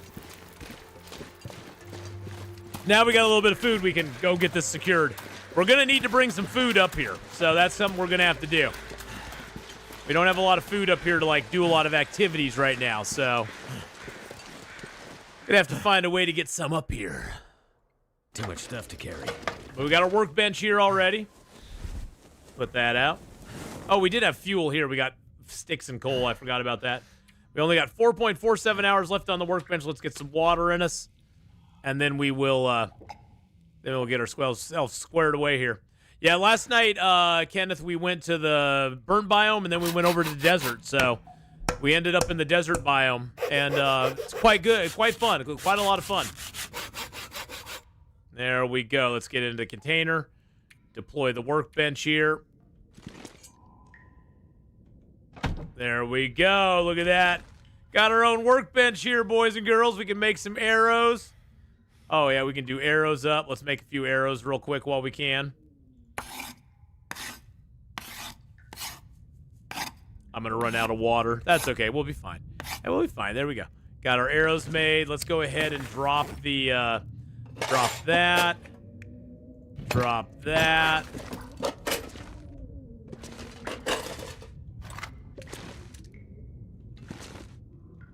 Got both of those there. Let's eat one of our porridges. We'll eat 2 of the porridges. Because why not? Oh heck, let's just eat all 3. We'll eat all 3 of our porridges because why not? We're gonna head back to our regular cave here anyway. So, all right, we got the hides and the guts curing here. I got all this cloth here too. I'm just going to leave that here for right now. Heavy hammer we're taking with us. I don't really need all these torches, do I? I do need... Oh, let's drop the cedar and fir. Because we can make up stuff with these. The cedar, actually, I don't need anymore. I need to start saving up fir. We need 8 fir to make a container. Because the container I want is the rustic storage, and that takes 9 fir, so it takes 9, so we need 3 fir trees. Why can't you make bobbleheads in Long Dark? No bobbleheads. No bobbleheads. They just don't let you do it. They don't want you to bobble. And then I'll leave the sticks here too. Because we'll pick up more sticks in the cave. Okay, I think we're good there. Let's head back to Scruffy's cave. We still have not killed Scruffy, so we got to be careful going in there. Too heavy. Now we have our arrows back again. Oh, you know what I should do? Nah, I'm gonna. Yeah, actually, you know what I'm gonna do? I'm gonna leave the other bow here as well. I don't think. Nah, I'll take the bow with me. How much cloth do I got on me? 6. Let's grab like. We'll grab like 4 cloth. That way we have 10. Okay, I'm not liking that bed there so much. Can I move the bed over here? Yes, I can. Okay. Move the bed right there. There we go. Now we got the triangle of power here. So we got the triangle there. That's good. The Wasteland Fallout mod has bobbleheads. Nice. Atheenons wobble, but they don't fall down. No, we don't fall down. No. Atheenons wobble, but they don't fall down. Let's see. Did I leave anything in here? I don't think I did. No, I did not. I'm going to grab a little charcoal out of my fire, though. How much charcoal does that give me now? I got 3. Is it 3? Yeah, I got 3 charcoal. That's perfect. We'll do a little mapping as we go down. I think now that we got this set up here, I still wish there was like a rope climb you could drop from here, like a little rope rock, so you didn't have to walk all the way around this every time. It's kind of annoying, to be honest. Not gonna lie, it's a little on the annoying side, but that's all right. It's good to be annoyed sometimes. I'm not sure I can carry much more. Thank you, Will. The nice thing is that we can leave stuff in the cave up here because we're going to go through Scruffy's cave several times because that's our most immediate route to get up here. Hey, Melissa, how you doing? Doing good today. Doing good. We've been, going for about 3 hours on Long Dark so far. We're on day 7 here. Well, it's probably day 8 by now, isn't it? Yeah, we've got 8 days under our belt here in Hush River Valley. We just finished making our woodworking bench as well as our workbench in the abandoned preppers cache, and we're gonna head back down to our the Hush River itself, and we're going to go into the other cave down there, the one behind the waterfall, and see what we can find, and then we're gonna go try to kill a bear. I think we'll try to get the bear. That way the bear's hide can be curing. We can leave that down there to cure. We already killed a moose coming into the zone, which was pretty damn awesome. That was pretty awesome right there. That was really cool. Getting that moose right off the bat was extra special, spiffy.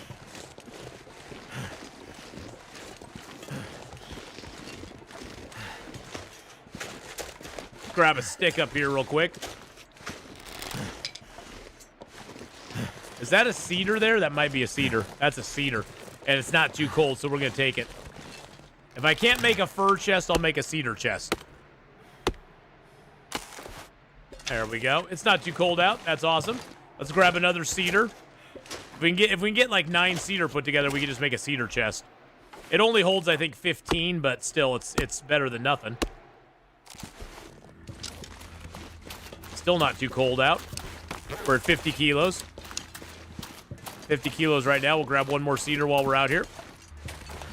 This is wearing down our hatchet really fast, but that's okay. Feels like night is coming. It does feel like night is coming. Night is coming, too. I can feel it. I feel it in my bones. I feel it in the air. Well, it's good to have you here, Melissa. Glad you're off work as well. That's always nice. Always nice to be off work.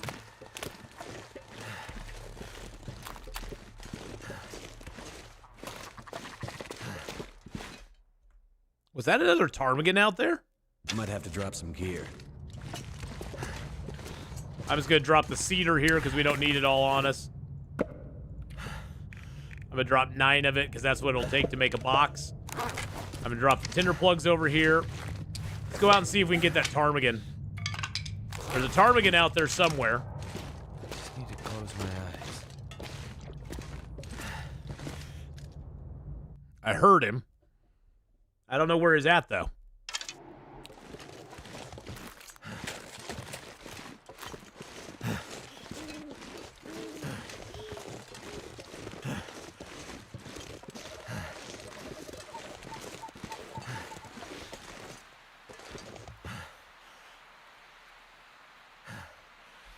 I don't see him. We do not have a lot of food on us, though. Oh, I've got these I'm not even gonna harvest these. I'm not gonna take. I got 30 ptarmigan feathers on me already. Is he up at the top here?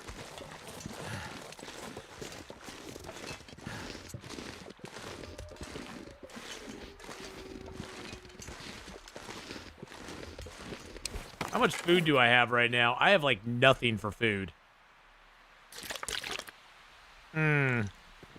Yeah, I don't got anything for food. Let's go. We're gonna go.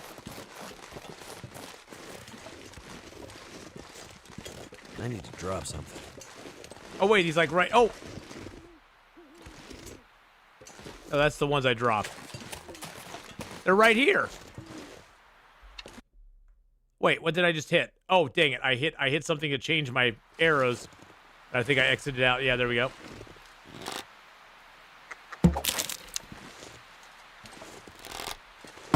Can't feel my There's hands. food for the night, at least. There we go. 3 ptarmigans. That's some broth for us. All right, perfect. I don't even need the ptarmigan feathers. I just need the ptarmigans. I need the tarmies, baby. I don't think I have any... Yeah, I have no fire-hardened arrows left now either. But hey, fire-hardened arrows, that's the way to go on ptarmigans. Even if you miss, they won't run away, so that's what you want to do is use them ptarmigan. Use them... I call them the ptarmigan arrows. Grab 1 piece of coal. Get a little fire started. There we go. Hey, Project Ryan, how you doing? I hope you're doing well as well. Doing good here. Let's just throw the coal on there and some of the sticks on there. There we go. Let's get a pan down. And a pot down. Or pot and a pan. Pack is getting kind of heavy. Get a liter of water in each one going. And then we'll harvest up the meat off these. Oh, 1.4. That's awesome. Is it cheating if I use a dot on my monitor that puts this? No, it's not. I do that all the time. I've done that since day one. I've got a permanent dot. I got a permanent dot in the middle of my screen. I've always thought it's a solo player game, Lazy Medic. Do what you want. Do what you want, my friend. Use an aimbot if you want to. Who's gonna ever know? Nobody will ever know. 9 minutes still melted. All right.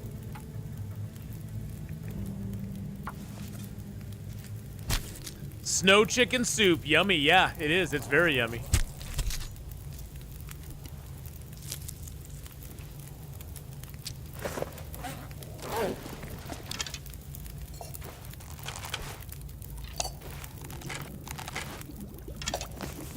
All right, we'll get a liter in there, and we'll put some broth down to cook in here. We can do 3 broths out of this stuff. That's nice. That's very nice. We'll just eat down that first broth right now. But yeah, I've always used a dot in the middle of my screen. I've had that there since day one, pretty much. Somebody I watched long ago talked about doing that. I was like, oh, that's a good idea, because I think it's goofy that you have the white dot when you have your bow out. You have the white dot, but the moment you pull your bow, it goes away. And the actual dot is about an inch over, or not even an inch. It's like a quarter of an inch over where your actual arrow tip is. So if you're aiming off the tip of the arrow, it's about a quarter inch lower than where the dot actually is. So I've always used the dot. I thought it was weird that it did that.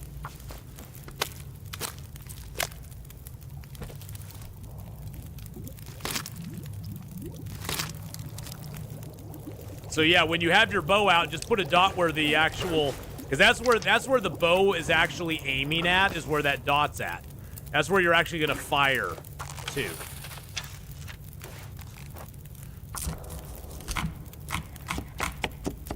Figured we'd grab a couple feathers while we're doing this anyway. Drink down that broth too.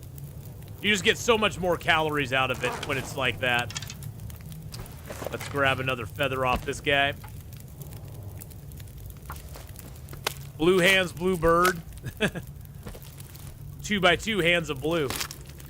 Well, we're indoors. It's got the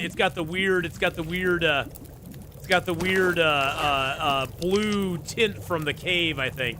I think that's what you're seeing, is the weird blue tint from the cave.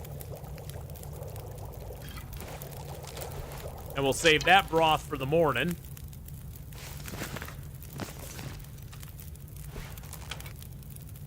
Got a little extra water, too. Makes it easier to throw stones as well. Yeah, the thing is, though, that, you know, you have to realize that everything in the game has drop to it. So it's not like you can just throw a stone straight and it's going to go right where you think it's going to go. I don't really need the hacksaw in this zone, so I'm just going to leave it. Actually, though, the hacksaw would be good to use on fur. on the stuff instead of my. I'm gonna take the pry bar with me. Okay, that puts us at 51. Perfect. Let's go ahead and get our bedroll out. Can I lay that down here? I can. Right there. There we go. That's our cedar to make a chest. Oh, I need to cook up the little bit of meat I have. Let's put a stick back on there. Throw the tarmies on there. 11 minutes, 18. Nice. So we'll have a little ptarmigan meat too in the morning. I'll have a little ptarmigan meat. I'm just gonna drop the rest of the ptarmigans down here. I'm not gonna bother harvesting them up. I don't really need to harvest them. I don't need the feathers. I have what, 32 feathers. I don't really need the feathers. But yeah, we're in the ice cave right now, so that adds a cool glow, Sean, to the whole game. Makes the whole game have a cool blue tinge to it. All right, we got the cave. We got the food situation kind of resolved. I may just leave the broth here, to be honest. I may just leave the broth here because we aren't super hungry. I'll eat the meat, but I think I'm going to leave my broth, and we'll get that. We'll have that as sort of a food store here because we're going to come back through this cave again to get the. Too heavy. There we go. We're going to come back through the cave here to get the to get to our workbench again. So we'll leave the fuel here. I will take one stick and a few pieces of coal with me. We'll leave a few pieces of coal here. Leave that cedar here. All right, so we got some fuel. We're only 50 kilos right now. We can tear that apart. Let's tear that apart real quick. Oh, dude, the ptarmigans are a great addition to the game. I personally love the ptarmigans. I think they're amazing. No, the cougar is not my favorite, but ptarmigans I'll definitely, you know, if I had to choose, do I have enough for tip ups? Not yet. No, I need to bring some stuff up for tip ups. If I had to choose, I would definitely choose to have both of them in instead of not have ptarmigans and not have the cougar. But yeah, fishing tip-ups, I just need some sticks for. I got the metal. Actually, I'll leave the metal here. I don't really need to carry that with me. I can leave that here for the future. See, what can we leave here for the future? The heavy hammer. I don't think I'll need the heavy hammer. I'm just gonna drop it here. I'll take that with us to the next zone because we'll need it in Broken Railroad to do some forging because I'm gonna forge up a new hatchet and a new knife when we get there. But we don't really need it. We don't really need it for this zone. And then I'm gonna grab a couple liters of water just because we need them. And I think we're good to go. We got the peaches, so we can make Lily's pancakes now, which will be one of our recipes that we need to make. Yeah, I think we're good. And we do have a couple torches on us. Yeah, we got 3 torches on us.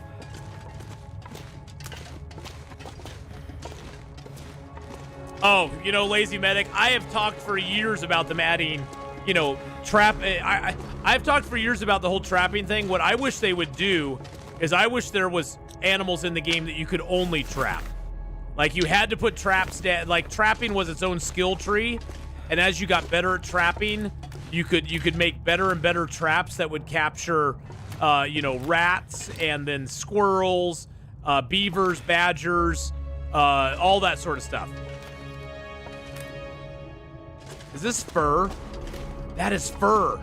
Oh, these are both fur. Oh man! So when we come back through, because this will give me what, 3 fur off of that? Oh, that's awesome. Okay.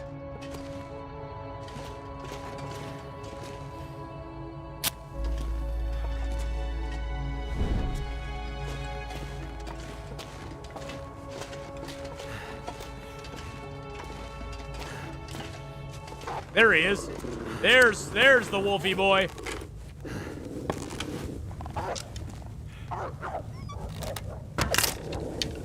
I think I got him. I think that hit him. Yeah, that hit him. Okay, he'll go off and die somewhere now. Go off and die somewhere, sucker. So I can harvest your meat and eat it. Because I'm hungry.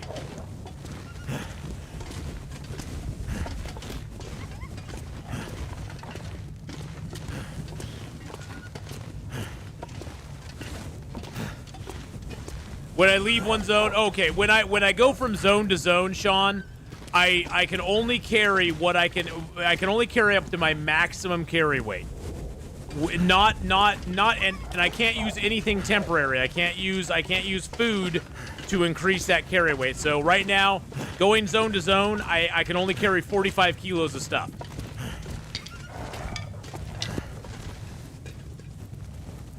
Actually, I should probably just build a fire here, wait for him to die, then I can cook him up.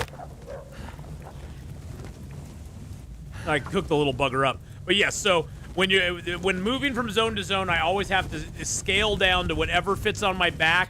I basically have to be able to climb into the next zone if need be. So I have to scale down so I can climb in the next zone. I'm going to put a cedar on there, put that out, take the branch with my hands.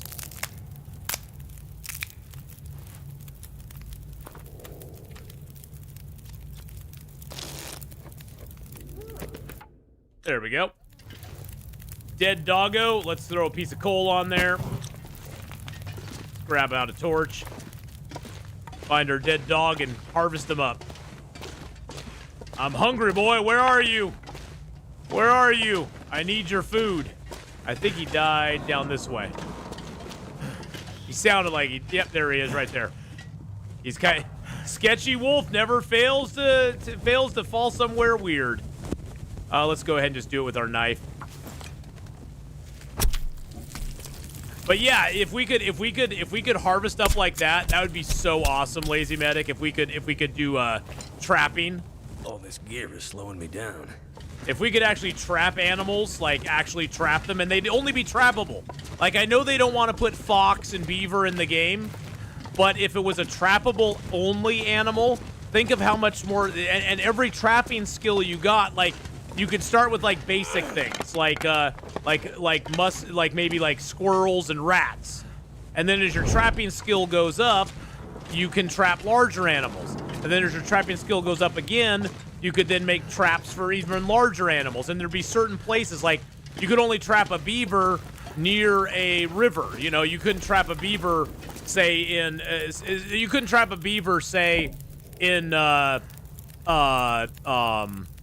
like Black Rock, away from the rivers. You couldn't. It would have to be near a river to be able to trap it.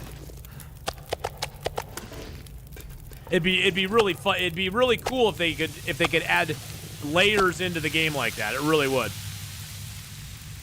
Which honestly sounds really fun. A fun way to play. I get tired of traveling everywhere encumbered. Well, it definitely makes me think, Project, of like, you know, it makes you think of what you need and what you want in the game. It really does. I mean, usually, to be honest, most of the time I'm traveling, I'm pretty heavy. I'm not gonna lie, I'm pretty heavy when I'm traveling most of the time in the game. But, you know, having a self-imposed weight rule from zone to zone is kind of fun, because it makes you really go, okay, what do I really need to take into this next zone, and what is something that I'm just wanting to take to the next zone? Yeah, make active beaver dams like the moose spawns, exactly. Yeah, you'd basically find a beaver den and go, oh, I can set up a trap here. You know, have like, and the better your trapping skill is, the better you get at recognizing where you can trap certain animals. Yeah, paw prints and stuff like that, and then you'd set down traps near those areas, and you'd actually be able to like hunt and trap animals a little bit, and I think that'd be cool. If there was more. And most of the trappable animals aren't going to give you a lot of food. They'll probably give you as much food as, say, a rabbit does, or maybe a ptarmigan does, maybe a kilo of food at most. But then they'd give you hides that you could make into stuff as well. The reason I'm leaving this meat here is we're going to use that as meat up at our crafting area. We're not going to utilize that for the non-crafting stuff. All right, let's go back up the river, gather our stuff from the cave. I don't know if I need a torch or not, but yeah, you can make make an active beaver dam. You could even put a beaver dam here on this river, you know. Well, and that's the thing, is you could make beaver hide hats. You could make fox scarves. You could make, you know, you could even make things out of rat fur or squirrel fur. It'd take a lot of it, but you could use that maybe to like line You know, if you got muskrats or something, or raccoons, you could use their fur to line clothing that you already have. You know, something like that. There's endless possibilities on what you could do. We'll actually go up this way. We're going to go up here. Excuse me. There we go. Now we are going up here where the bear could possibly be.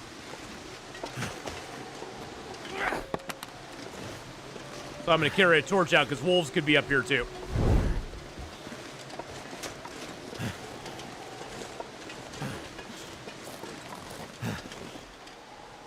Stick. We got to pick up the stick. There's a maple over here. We'll grab that. Some more sticks there. Grab the maple first.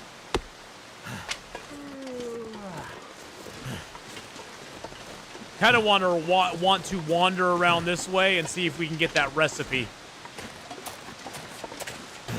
But yeah, they've already got, you know, and the thing is, I've talked a long time about having clothing that was modifiable, where you could add, say, a pelt to it and make it warmer, or a certain pelt would make it more waterproof, or a certain pelt would make it more windproof. And if they added more animals in, you could do that with even more stuff.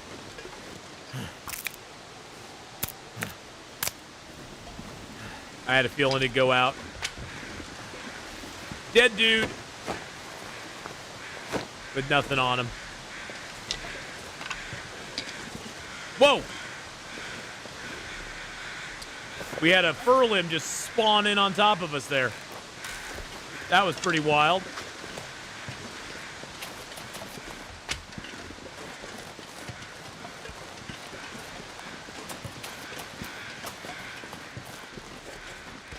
I'm gonna skate along the top of this to see if we have a bear down here. Yeah, I guess it fell out of a tree. It almost hit us too. Don't see the bear, so we can head down. We've got to be very careful moving around this area. There's a lot of places the bear can hide. There's a lot of little cubbies that he can hide in, because the terrain goes up and down so much. I'm gonna grab these cattails here real quick, though. Yeah, new fear unlocked. falling tree limbs, exactly. There's a cache of stuff I want to check out over here too. Since it's warm out, we might as well do it. Widowmakers are a real thing. Yeah, they truly are. I'm gonna drink a coffee, just to give us a little more energy. Cause I ain't ready to lay down yet.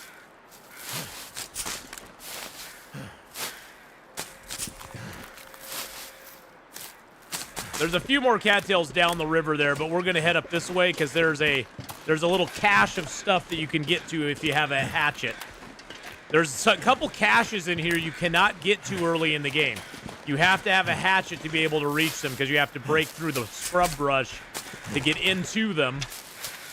So we're gonna try to get into the one over here. There's one along this wall here that we're gonna try to get into.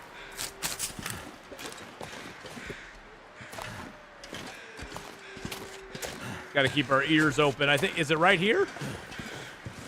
Oh, it's right here. Oh, we can get into this one. Sewing kit, spray can, don't care about. Ketchup chips. Yeah, let's eat that. That gives us some vitamin C.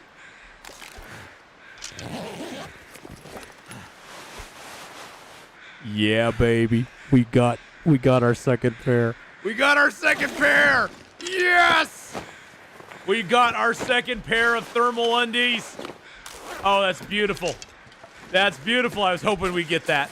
Yeah, baby. That's like always there too, so that's like a guaranteed pair of undies for you. Oh, that's beautiful. That's beautiful. We finally, after 508 days, we finally have 2 pairs of underwear. We can finally take off the crusties and we can put on the cleans. We can wash the crust out of those other ones.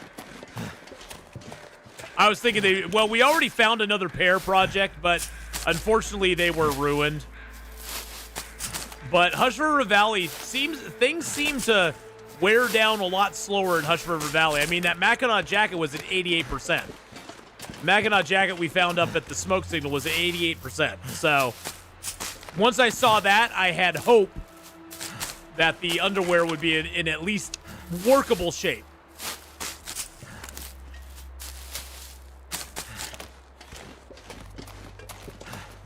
Well, clothing never despawns. Clothing never despawns if it's ruined, ever. Because you got to remember, clothing you can always break down into cloth. Anything you can break down into another item will never fully despawn if it hits 0 inside of a container. Does the cave wolf respawn? I've heard he can. I've never had him respawn on me, but I've heard that he can. Yes. I know that Fluffy can respawn inside the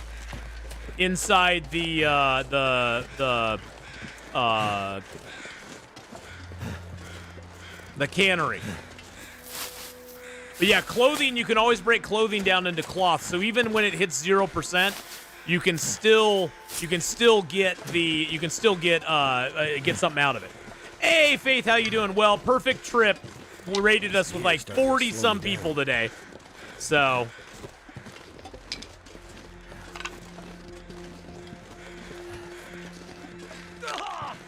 really? I can't run anyway, so what difference does it make?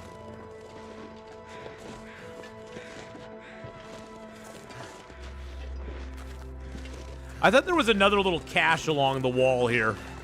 Maybe that was the only one. I could have sworn there was another one.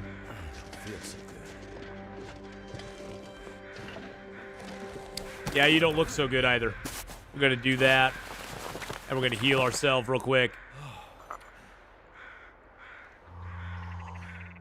And, I'm going to break that torch down.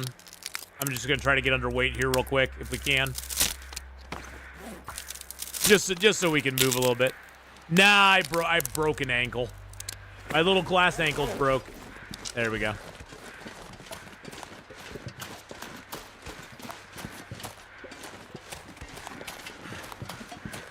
I could have sworn there was another little, oh, there's some ptarmigans right there. That's nice. I could have sworn there was another little cave along here, but I may just be wrong. Mama's wrong again. Got to keep an eye out for the bear. There's some acorns we could pick up here, more cattails. I'm not going to pick any of that up. We're just going for the recipe right now.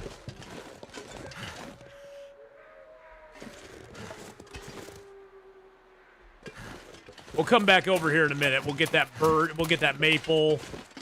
These cattails. We got to kill the bear that's here too, though. I got to keep an eye out for him.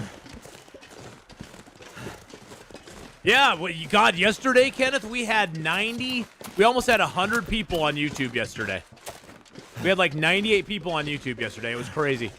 It was a crazy day. It was a crazy, crazy day. Yeah, between YouTube and Twitch right now, it's like 120, which is pretty cool.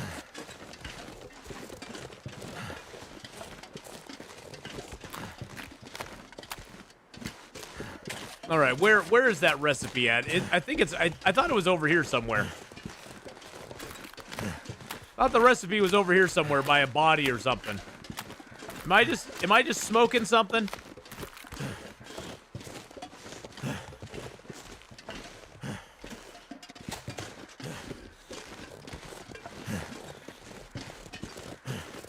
Am I smoking crack? I thought the recipe was over here in this little cave. And can it be other places as well?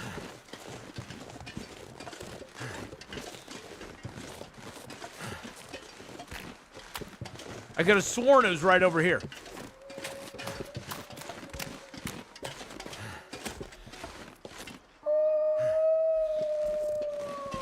Is there a reason why? The Twitch has relaxed its rules, is why. It used to be that if you streamed on Twitch and you were partnered, you could not stream on any other platform simultaneously. Otherwise, your partnership was in jeopardy. I thought the recipe was right here. Am I missing something? But now Twitch has relaxed its rules because a lot of the big streamers said, well, we're going to stop streaming on Twitch altogether and just stream on YouTube, so we don't care. So yeah, a lot of streamers now stream on both platforms. But yeah, it's mainly because Twitch changed the rules. The bodies can be in 3 spots near here. Okay. I bet that's it there. Yep, there's the body.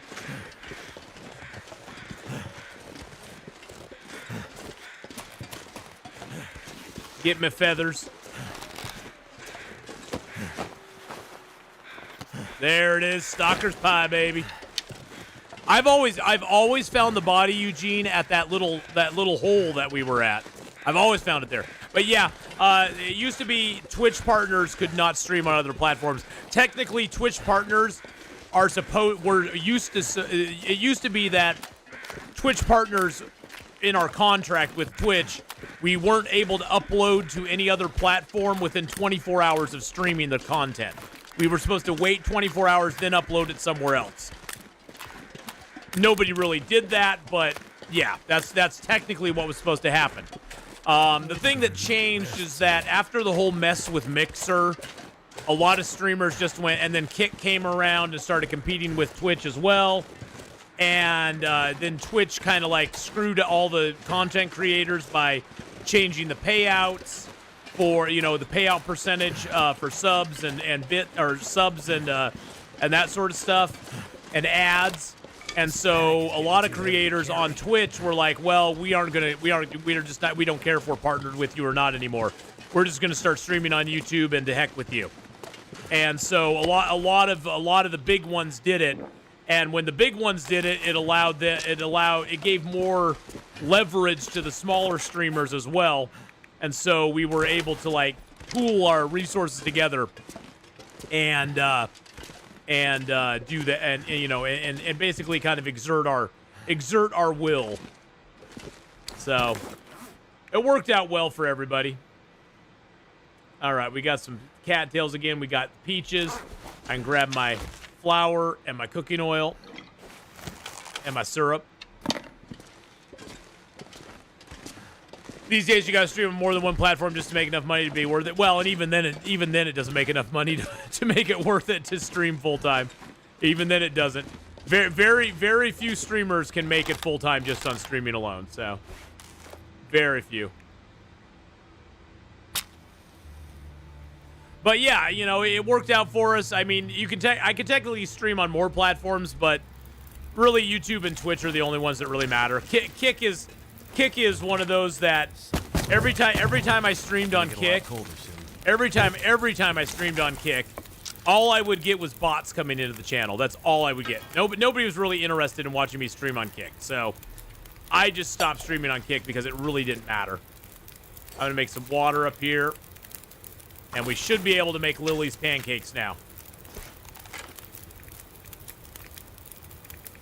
Lily's pancakes, baby. There we go. There we go. Let's do it. Yeah, Lily's pancakes. Beautiful. We can make up like 3 of these, I think, because we got 3 cans of peaches. Let's do it. We might as well.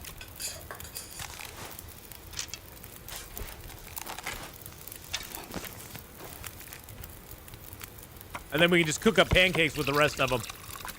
We just make pancakes too. Actually, I need to check and see what the stalker pie takes to make. I think I have everything for stalker pie.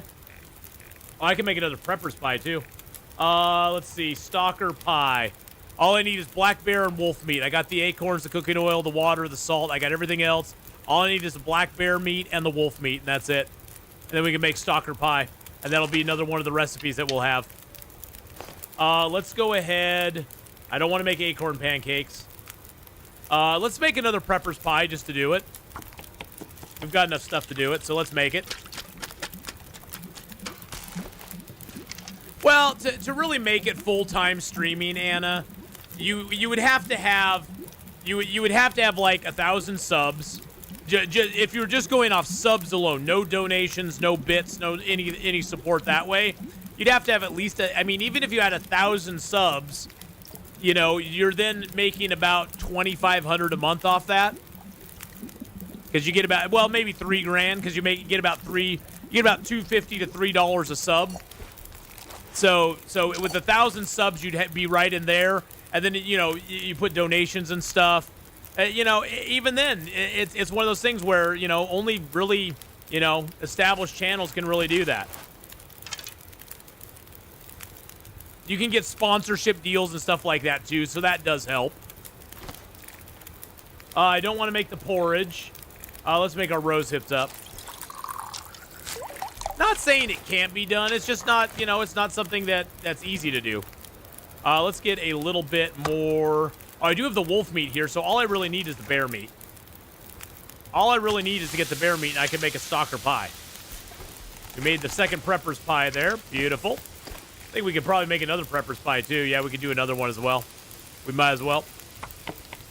Ad revenue, I assume, is based on viewer count. Yeah, although the ad revenue lately on Twitch has just been horrible. They've sort of been screwing everybody over on the ad revenue. Ad revenue on Twitch has gone down significantly over what it used to be. I actually turned off all ads on my channel. I just don't see the point in doing it. Ads, other than you may get a pre-roll ad, I can't help that. Pre-roll ads are something I can't do at all. You know, I have no control over that. But ads actually during my stream, I have turned off. So, if you get a pre-roll, I'm really sorry about that. There's nothing I can do about that, but I actually turned off all ads that interrupt the stream itself. Because I just saw no point in them. I was like, it doesn't make any sense. It just interrupts the stream, and it doesn't help anything. It doesn't help my stream at all. Right here, I'm gonna eat these. There we go. That'll give me a little headache, but it does give me a little bit of max condition. There we go. All right. Let's go get some sleep. Oh, I have these Prepper's Pie. I got more Prepper's Pie on me. I got Lily's pancakes on me. I got some meat on me. I'll drop that meat. I'll just put that meat out here with the other meat. Get our meats all lined up here. There we go. How long do we have? We got 58 minutes on the fire. Yeah, let's put a little moose meat on the fire. And then I'm gonna grab a torch out of that. That fire is gonna last for a while. I usually find the recipe on the way up to the zone exit, past the rope to the southern signal fire. That zigzag path with the fallen trees. Oh yeah. Let's drop our. Actually, we'll drop stuff in the morning. I just need to get some sleep. We're running around untired. Do I have any smell on me right now, though? That's the thing. Don't have any smell on me. Good. Okay.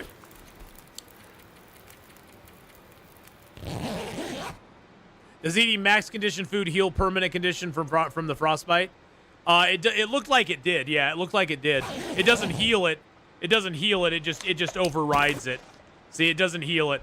There's a max condition you can get in the game. I think that's including the wow, those have a 1,250. Wow. So there's a max condition you can get in the game, and that includes the frostbitten area. So it actually looks like now we have our max condition. So it temporarily heals the frostbite. It overrides. Let's just put it this way: it overrides the frostbite. It doesn't heal it; it just overrides it. So you don't technically have the frostbite on you anymore. I do have a little bit of syrup left. We'll just drop that. We can always make more pancakes with it later on. I'm going to drop the. I'm gonna drop this here because I'm not going to use that. There's a recipe we'll get down the road that we can use that on, I believe. We got 4 prepper pies on us now. That's a lot of prepper pie. I'm going to leave the cattails here because we got tons of cattails down below. Yeah, let's drop them all here. There we go. Grab my bedroll. We got cured hides. We got cured guts. Do I have... How's my gloves looking right now? Gloves are at 94. Oh, I need to repair this. Yeah, we need to repair these undies. See, now we only got them up to 72% because that was the max repair we could get off them. Oh yeah, if your channel's like critical drinker, history guy. Now YouTube works a little differently. YouTube, I mean, if you can get like 40 to 60K viewers on every one of your videos on YouTube, you're probably going to be able to survive just off YouTube ad revenue. You probably will. I mean, as low view count as my videos get, my videos rarely reach over 500 or 600 views per video, and I still can make a couple $100 a month off of YouTube between memberships and ad revenue. So if I can make a couple $100 on YouTube with just like 500-600 views on a video, plus a few memberships as well, imagine what a channel that gets 60 to 70,000 views on their stuff, let alone 1 million views or 200,000 or 300,000 views on their videos. Imagine what they're able to clear off of YouTube every month. Ad revenue on YouTube is way better than ad revenue on Twitch.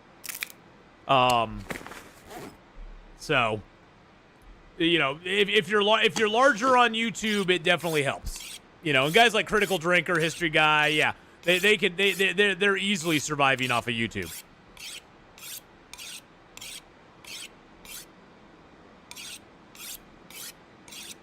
The mighty Fat Fingers, the mighty jingles, you're going to struggle to make enough money streaming. Well, yeah, I mean, it's not bad. I mean, if I switched over and just did YouTube, I probably could do better. It's just kind of it's one of those things where I'm not good at editing videos. If I was better at editing stuff, or if I could hire an editor, that'd be good. But it's sort of the whole chicken and egg type situation where you have to have money to hire the editor or be able to just like eat the cost of stuff until your editing gets good. Until the edited videos start to make more money for you. I don't know how to edit stuff though, so that's the biggest problem. To make like a 10-minute video for me takes like 15-20 hours to edit a video. And it's like I just don't have the time. I don't have the time or the energy or the will. Don't have it. We're gonna destroy that torch there. So, I do what I do. So, hey Cindy, how you doing? You've been feeling down? Oh, I'm sorry. That's okay that you're late. We aren't gonna hold it against you. I'm gonna transfer one more coffee out. I'm gonna leave my thermi down here. Let's see, what do we got here? Okay, I got tons of these, so I'm gonna keep like 5 on me just for broken ankles. That's for food poisoning. And I'm gonna grab a couple of those just to have them, and then we're gonna drop all the thermoses here. Can stop me. There we go, and there we go. Hey, thank you for the follow there, Body by Gravy. I appreciate the follow.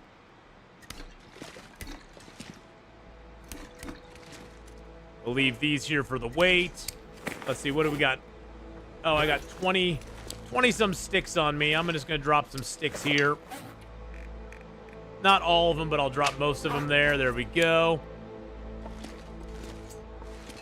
Let's see what else we got. We're down to 43 kilos now. That's nice. Oh, I need to drop the maple here to cure. We'll get the maple down. Maple down. There we are. Would broth in the thermos be helpful? Broth in the thermos, you can reheat it if it's in the thermos, which is kind of helpful. It's not real necessary, but it is helpful. Because you can reheat it. HRV's doing good. We got our table set up there in the what do I have on me right now? Oh, I got the second undies. We found a second pair of underwear. We found a second pair of underwear that we could actually do. We've got a workbench and a furniture workbench set up in the prepper's cache, which is great. And we're doing pretty good. We're on day 525 now. 525. We're going to try to hunt the bear. Long Dark people don't play this. All right. I play it.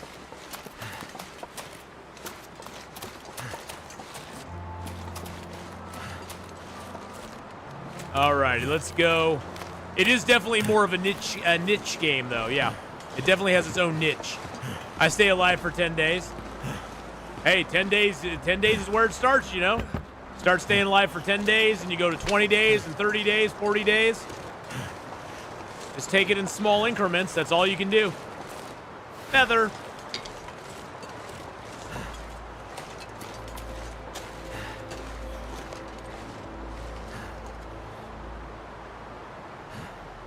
Trying to see if I can spot the bear. I don't see him. I don't see him around anywhere. The universe can stop me. Hey, Kuzli, how you doing? Or Cuzly? It's either Cuzly or Kuzli. I don't know which. But I hope you're having a grand day. Hope you're doing good. I don't see the bear around here. I don't hear him either.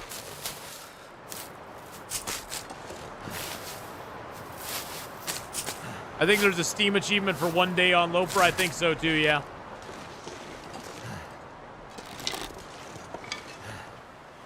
There's a wolf way up there.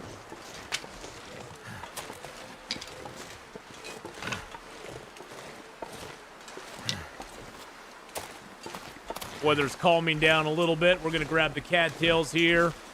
Get the mushrooms as well.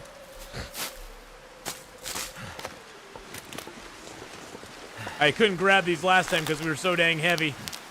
We're a little lighter now, so we'll be okay.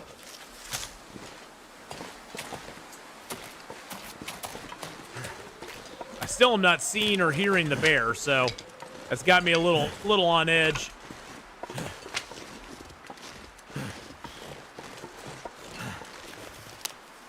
I just want the mushrooms so we can either make more prepper's pie or make them into mushroom tea. Head feel thick.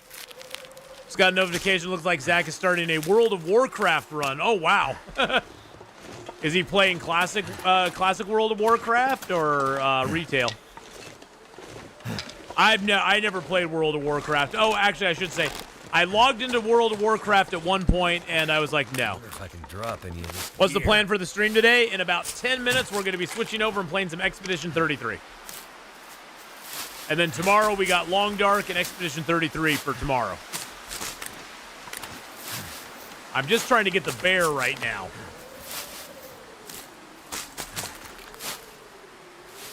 Doesn't seem like much, but the gap from being new to surviving in Hush River Valley on Interloper is huge. Oh, it is huge. I've always said Project Ryan that you know if you want to classify difficulty levels, Voyager is like level 1. Going from Voyager, or not Voyager, Pilgrim is level 1, then going up to Voyager is like going to level 3, and then going to Stalker is like level 6, and then going to Interloper is like level 15. Because Interloper is like over twice as hard as Stalker is. It's a matter of scale. The more you scale up, the harder it is.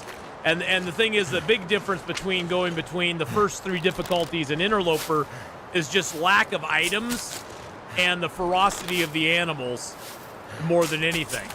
And the cold is really bad too. And a lot of really basic stuff changes as you increase the difficulty. Like just like intestinal parasites, it's only 10 days on Stalker, Voyager, and Pilgrim, but you get it on Interloper and now it's 20 days. Can I get up on this tree? I can. I wonder if the wolves and the bears can get up here. I don't know if they can. Huh.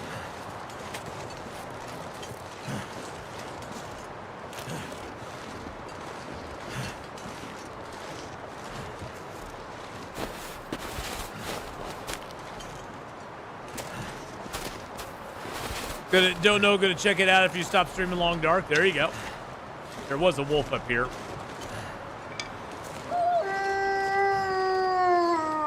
There he is. Do I have a stone on me? I do.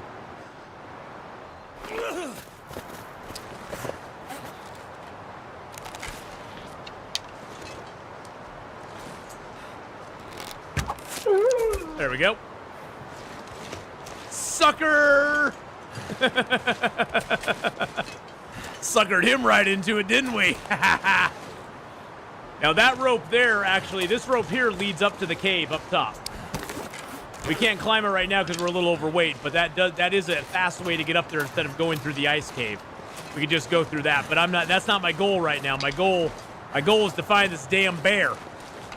Wherever he is. We've barely been out here and we're already cold and I can't find the damn bear. I like these little nooks in the trees though. Hello. Hello. We're inside the tree.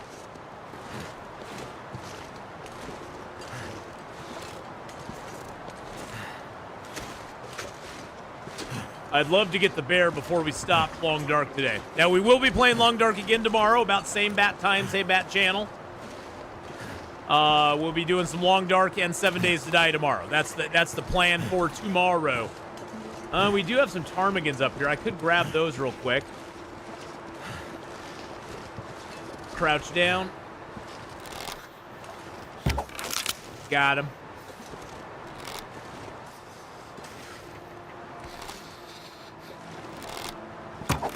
Got him. Got him. 3 for 3. Oh, there's one there I missed. There was another one and he ran away.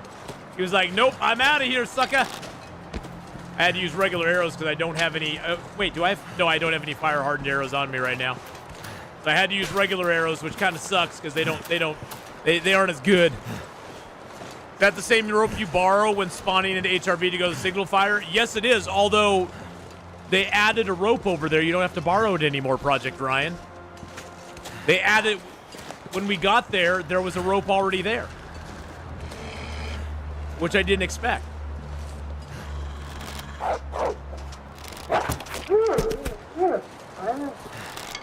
Get out of here. Yeah, I did not expect that rope when I got there. It was weird. I was a little bit stunned. Shocked and stunned.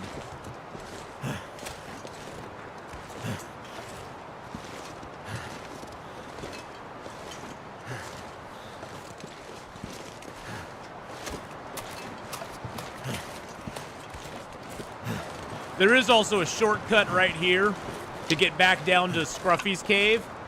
If you go down this little area here, you can go over to Scruffy's cave. There is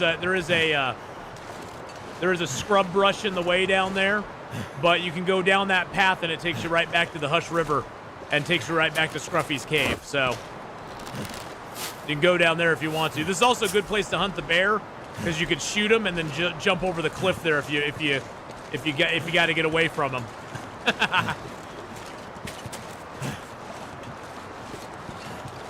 Hunting the bear out here is tough. There's nowhere really to hide. But yeah, you don't have to borrow. I guess they added a rope over by the signal fire there, which is so strange.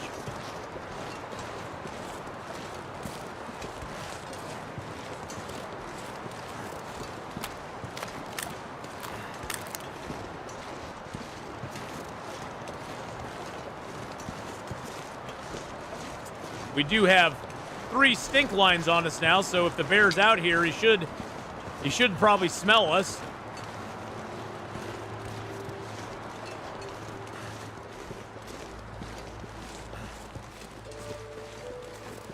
And the wind's blowing that direction, so if he's over there, he's gonna smell us here pretty soon. And walk our direction.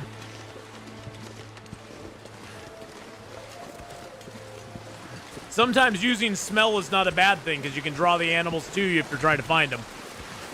Especially in a big open area like this where it's hard to see them. I'm going to get up on the high slope here.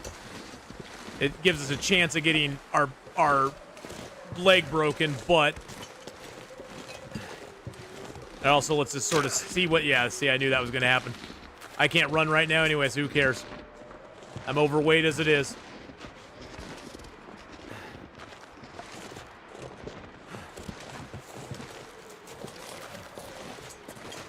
I do not see the bear at all.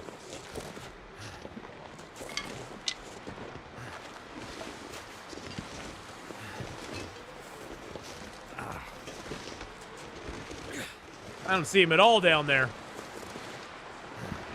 Where are you, Mr. Bear? I saw you when I first came in here. I saw the bear when I first came into the zone. Now he's nowhere. And now he's nowhere to be seen. Little bastich. All right, back to the cave. He said smells like Teen Spirit and left. Yeah, he probably did. I do have a stick addiction. Sticks are love and sticks are life. Fenris, how are you doing? I hope you're having a good one. Sticks are love and life in this game. We also have Lily's pancakes. We made some of those. I'm gonna drop my other Lily's pancake out here. Why not? I'm also gonna drop my extra peppers pies out here. My good ones. We're just gonna get some food going.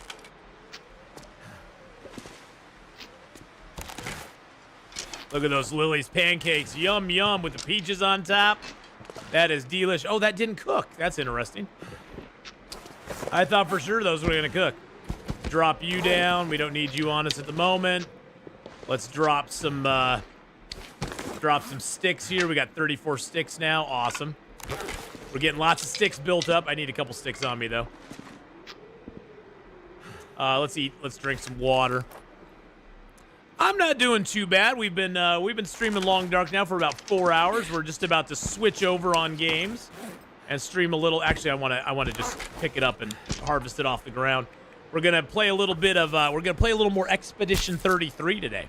Hey, thank you for the follow. Thank you for the sub over on the YouTube side there. I appreciate that very much. So yeah, we're gonna do a little Expedition 33 for the rest of the afternoon. We've gotten pretty far in Expedition 33, but we aren't far enough. We just defeated one of the main bosses. It's the gal who does the little. He's got like a weird face and she kind of dances around. She sends little. She affects your mind. We defeated her. It took us 2 tries, but we did it. I was pretty happy with that. I was pretty stoked that we did it.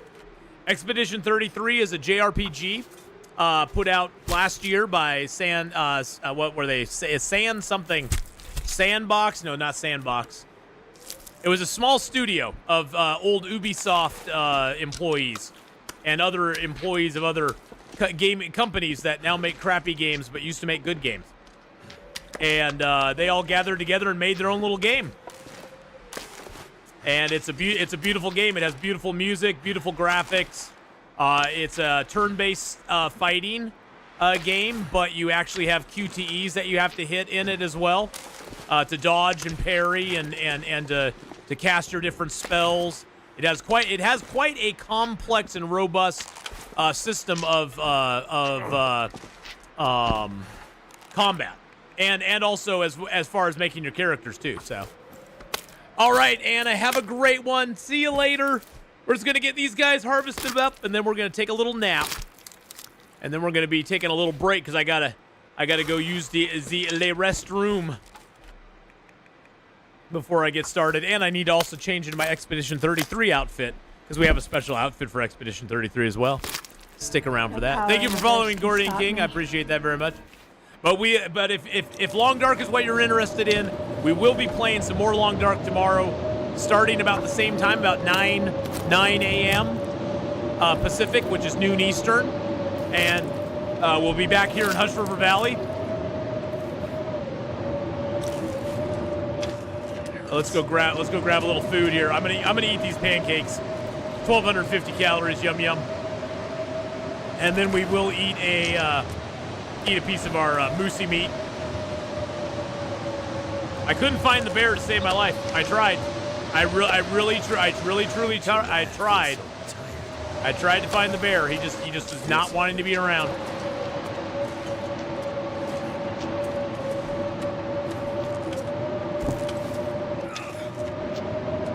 All right, let's drink a little water before we go to sleep. So in the realm of For the King and Baldur's Gate 3, yeah, pretty much, yeah. It is in that realm. A lot of people have kind of a lot of people have compared it to like the Final Fantasy games, as far as like how the world works and stuff. There's certain parts of it that are first person, certain parts of it that are third person. There's an overworld that you can run around in as well. Definitely stick around, Fenris. Take a look at it. Even if you're not into it, stick around, take a look at it for, 5 minutes or something like that. All right, well, boys and girls, we are now at day 526. We've spent 10 days in Hush River Valley. We have 40 more days to spend here, though. That's why I'm not worried about getting anything done, really. We want to hunt the bear today, or tomorrow. We'll hunt the bear first thing. We got our furniture workbench as well as our regular workbench set up in the prepper's cache up there. So we're already set up with that, so we can make more arrows. We can make some furniture up there if we want to. We got a pretty good little stash of stuff here. We also have a stash of stuff down in the cave, down in Hush River itself. Let's map this real quick. I'll show you where we're at right now. We're in this cave here, but we got stuff stashed in this cave here. We also have stuff stashed up here in the prepper cache. We also have stuff stashed in the ice cave. So we've got lots of stuff stashed all over. We do have the cougar in the zone, so that's gonna be a little bit of a pain in the butt. But hey, it is what it is. What can you do about it? But we'll return to this tomorrow. We'll be playing about 4 hours tomorrow as well. Special rules on this run: we spend 50 days in a zone, and then we can move on to another zone. So 50 days in a zone, then we have to move on. Then we move on to another zone. And anything we leave behind in the old zone, we cannot pick up if we ever come back through that zone until the entire challenge is done, which will probably take about 800 days or so to get all the zones in the game. All we have left is 40 more days in Hush River Valley, and then 50 days in Broken Railroad, Forsaken Airfield, Zone of Contamination, and Sundered Pass. We've done every other zone in the game so far except for those. So we're doing pretty dang good. YouTubers, I will be starting over on YouTube here in just a minute. So if you want to come back and watch some Expedition 33, we'll be back in just a few minutes on the YouTube side. I do need to go take a quick potty break, get myself a snack and a drink, and then get back. Got to change into my Expedition 33 outfit as well. So I'll be right back on that side. If you're on YouTube, though, don't forget to like the video. Subscribe down below. Thank you for subscribing there, K-Day. I appreciate that very much. And YouTubers, I will see you all tomorrow for Long Dark or in 4 or 5 minutes for some Expedition 33. See y'all in a minute. Bye.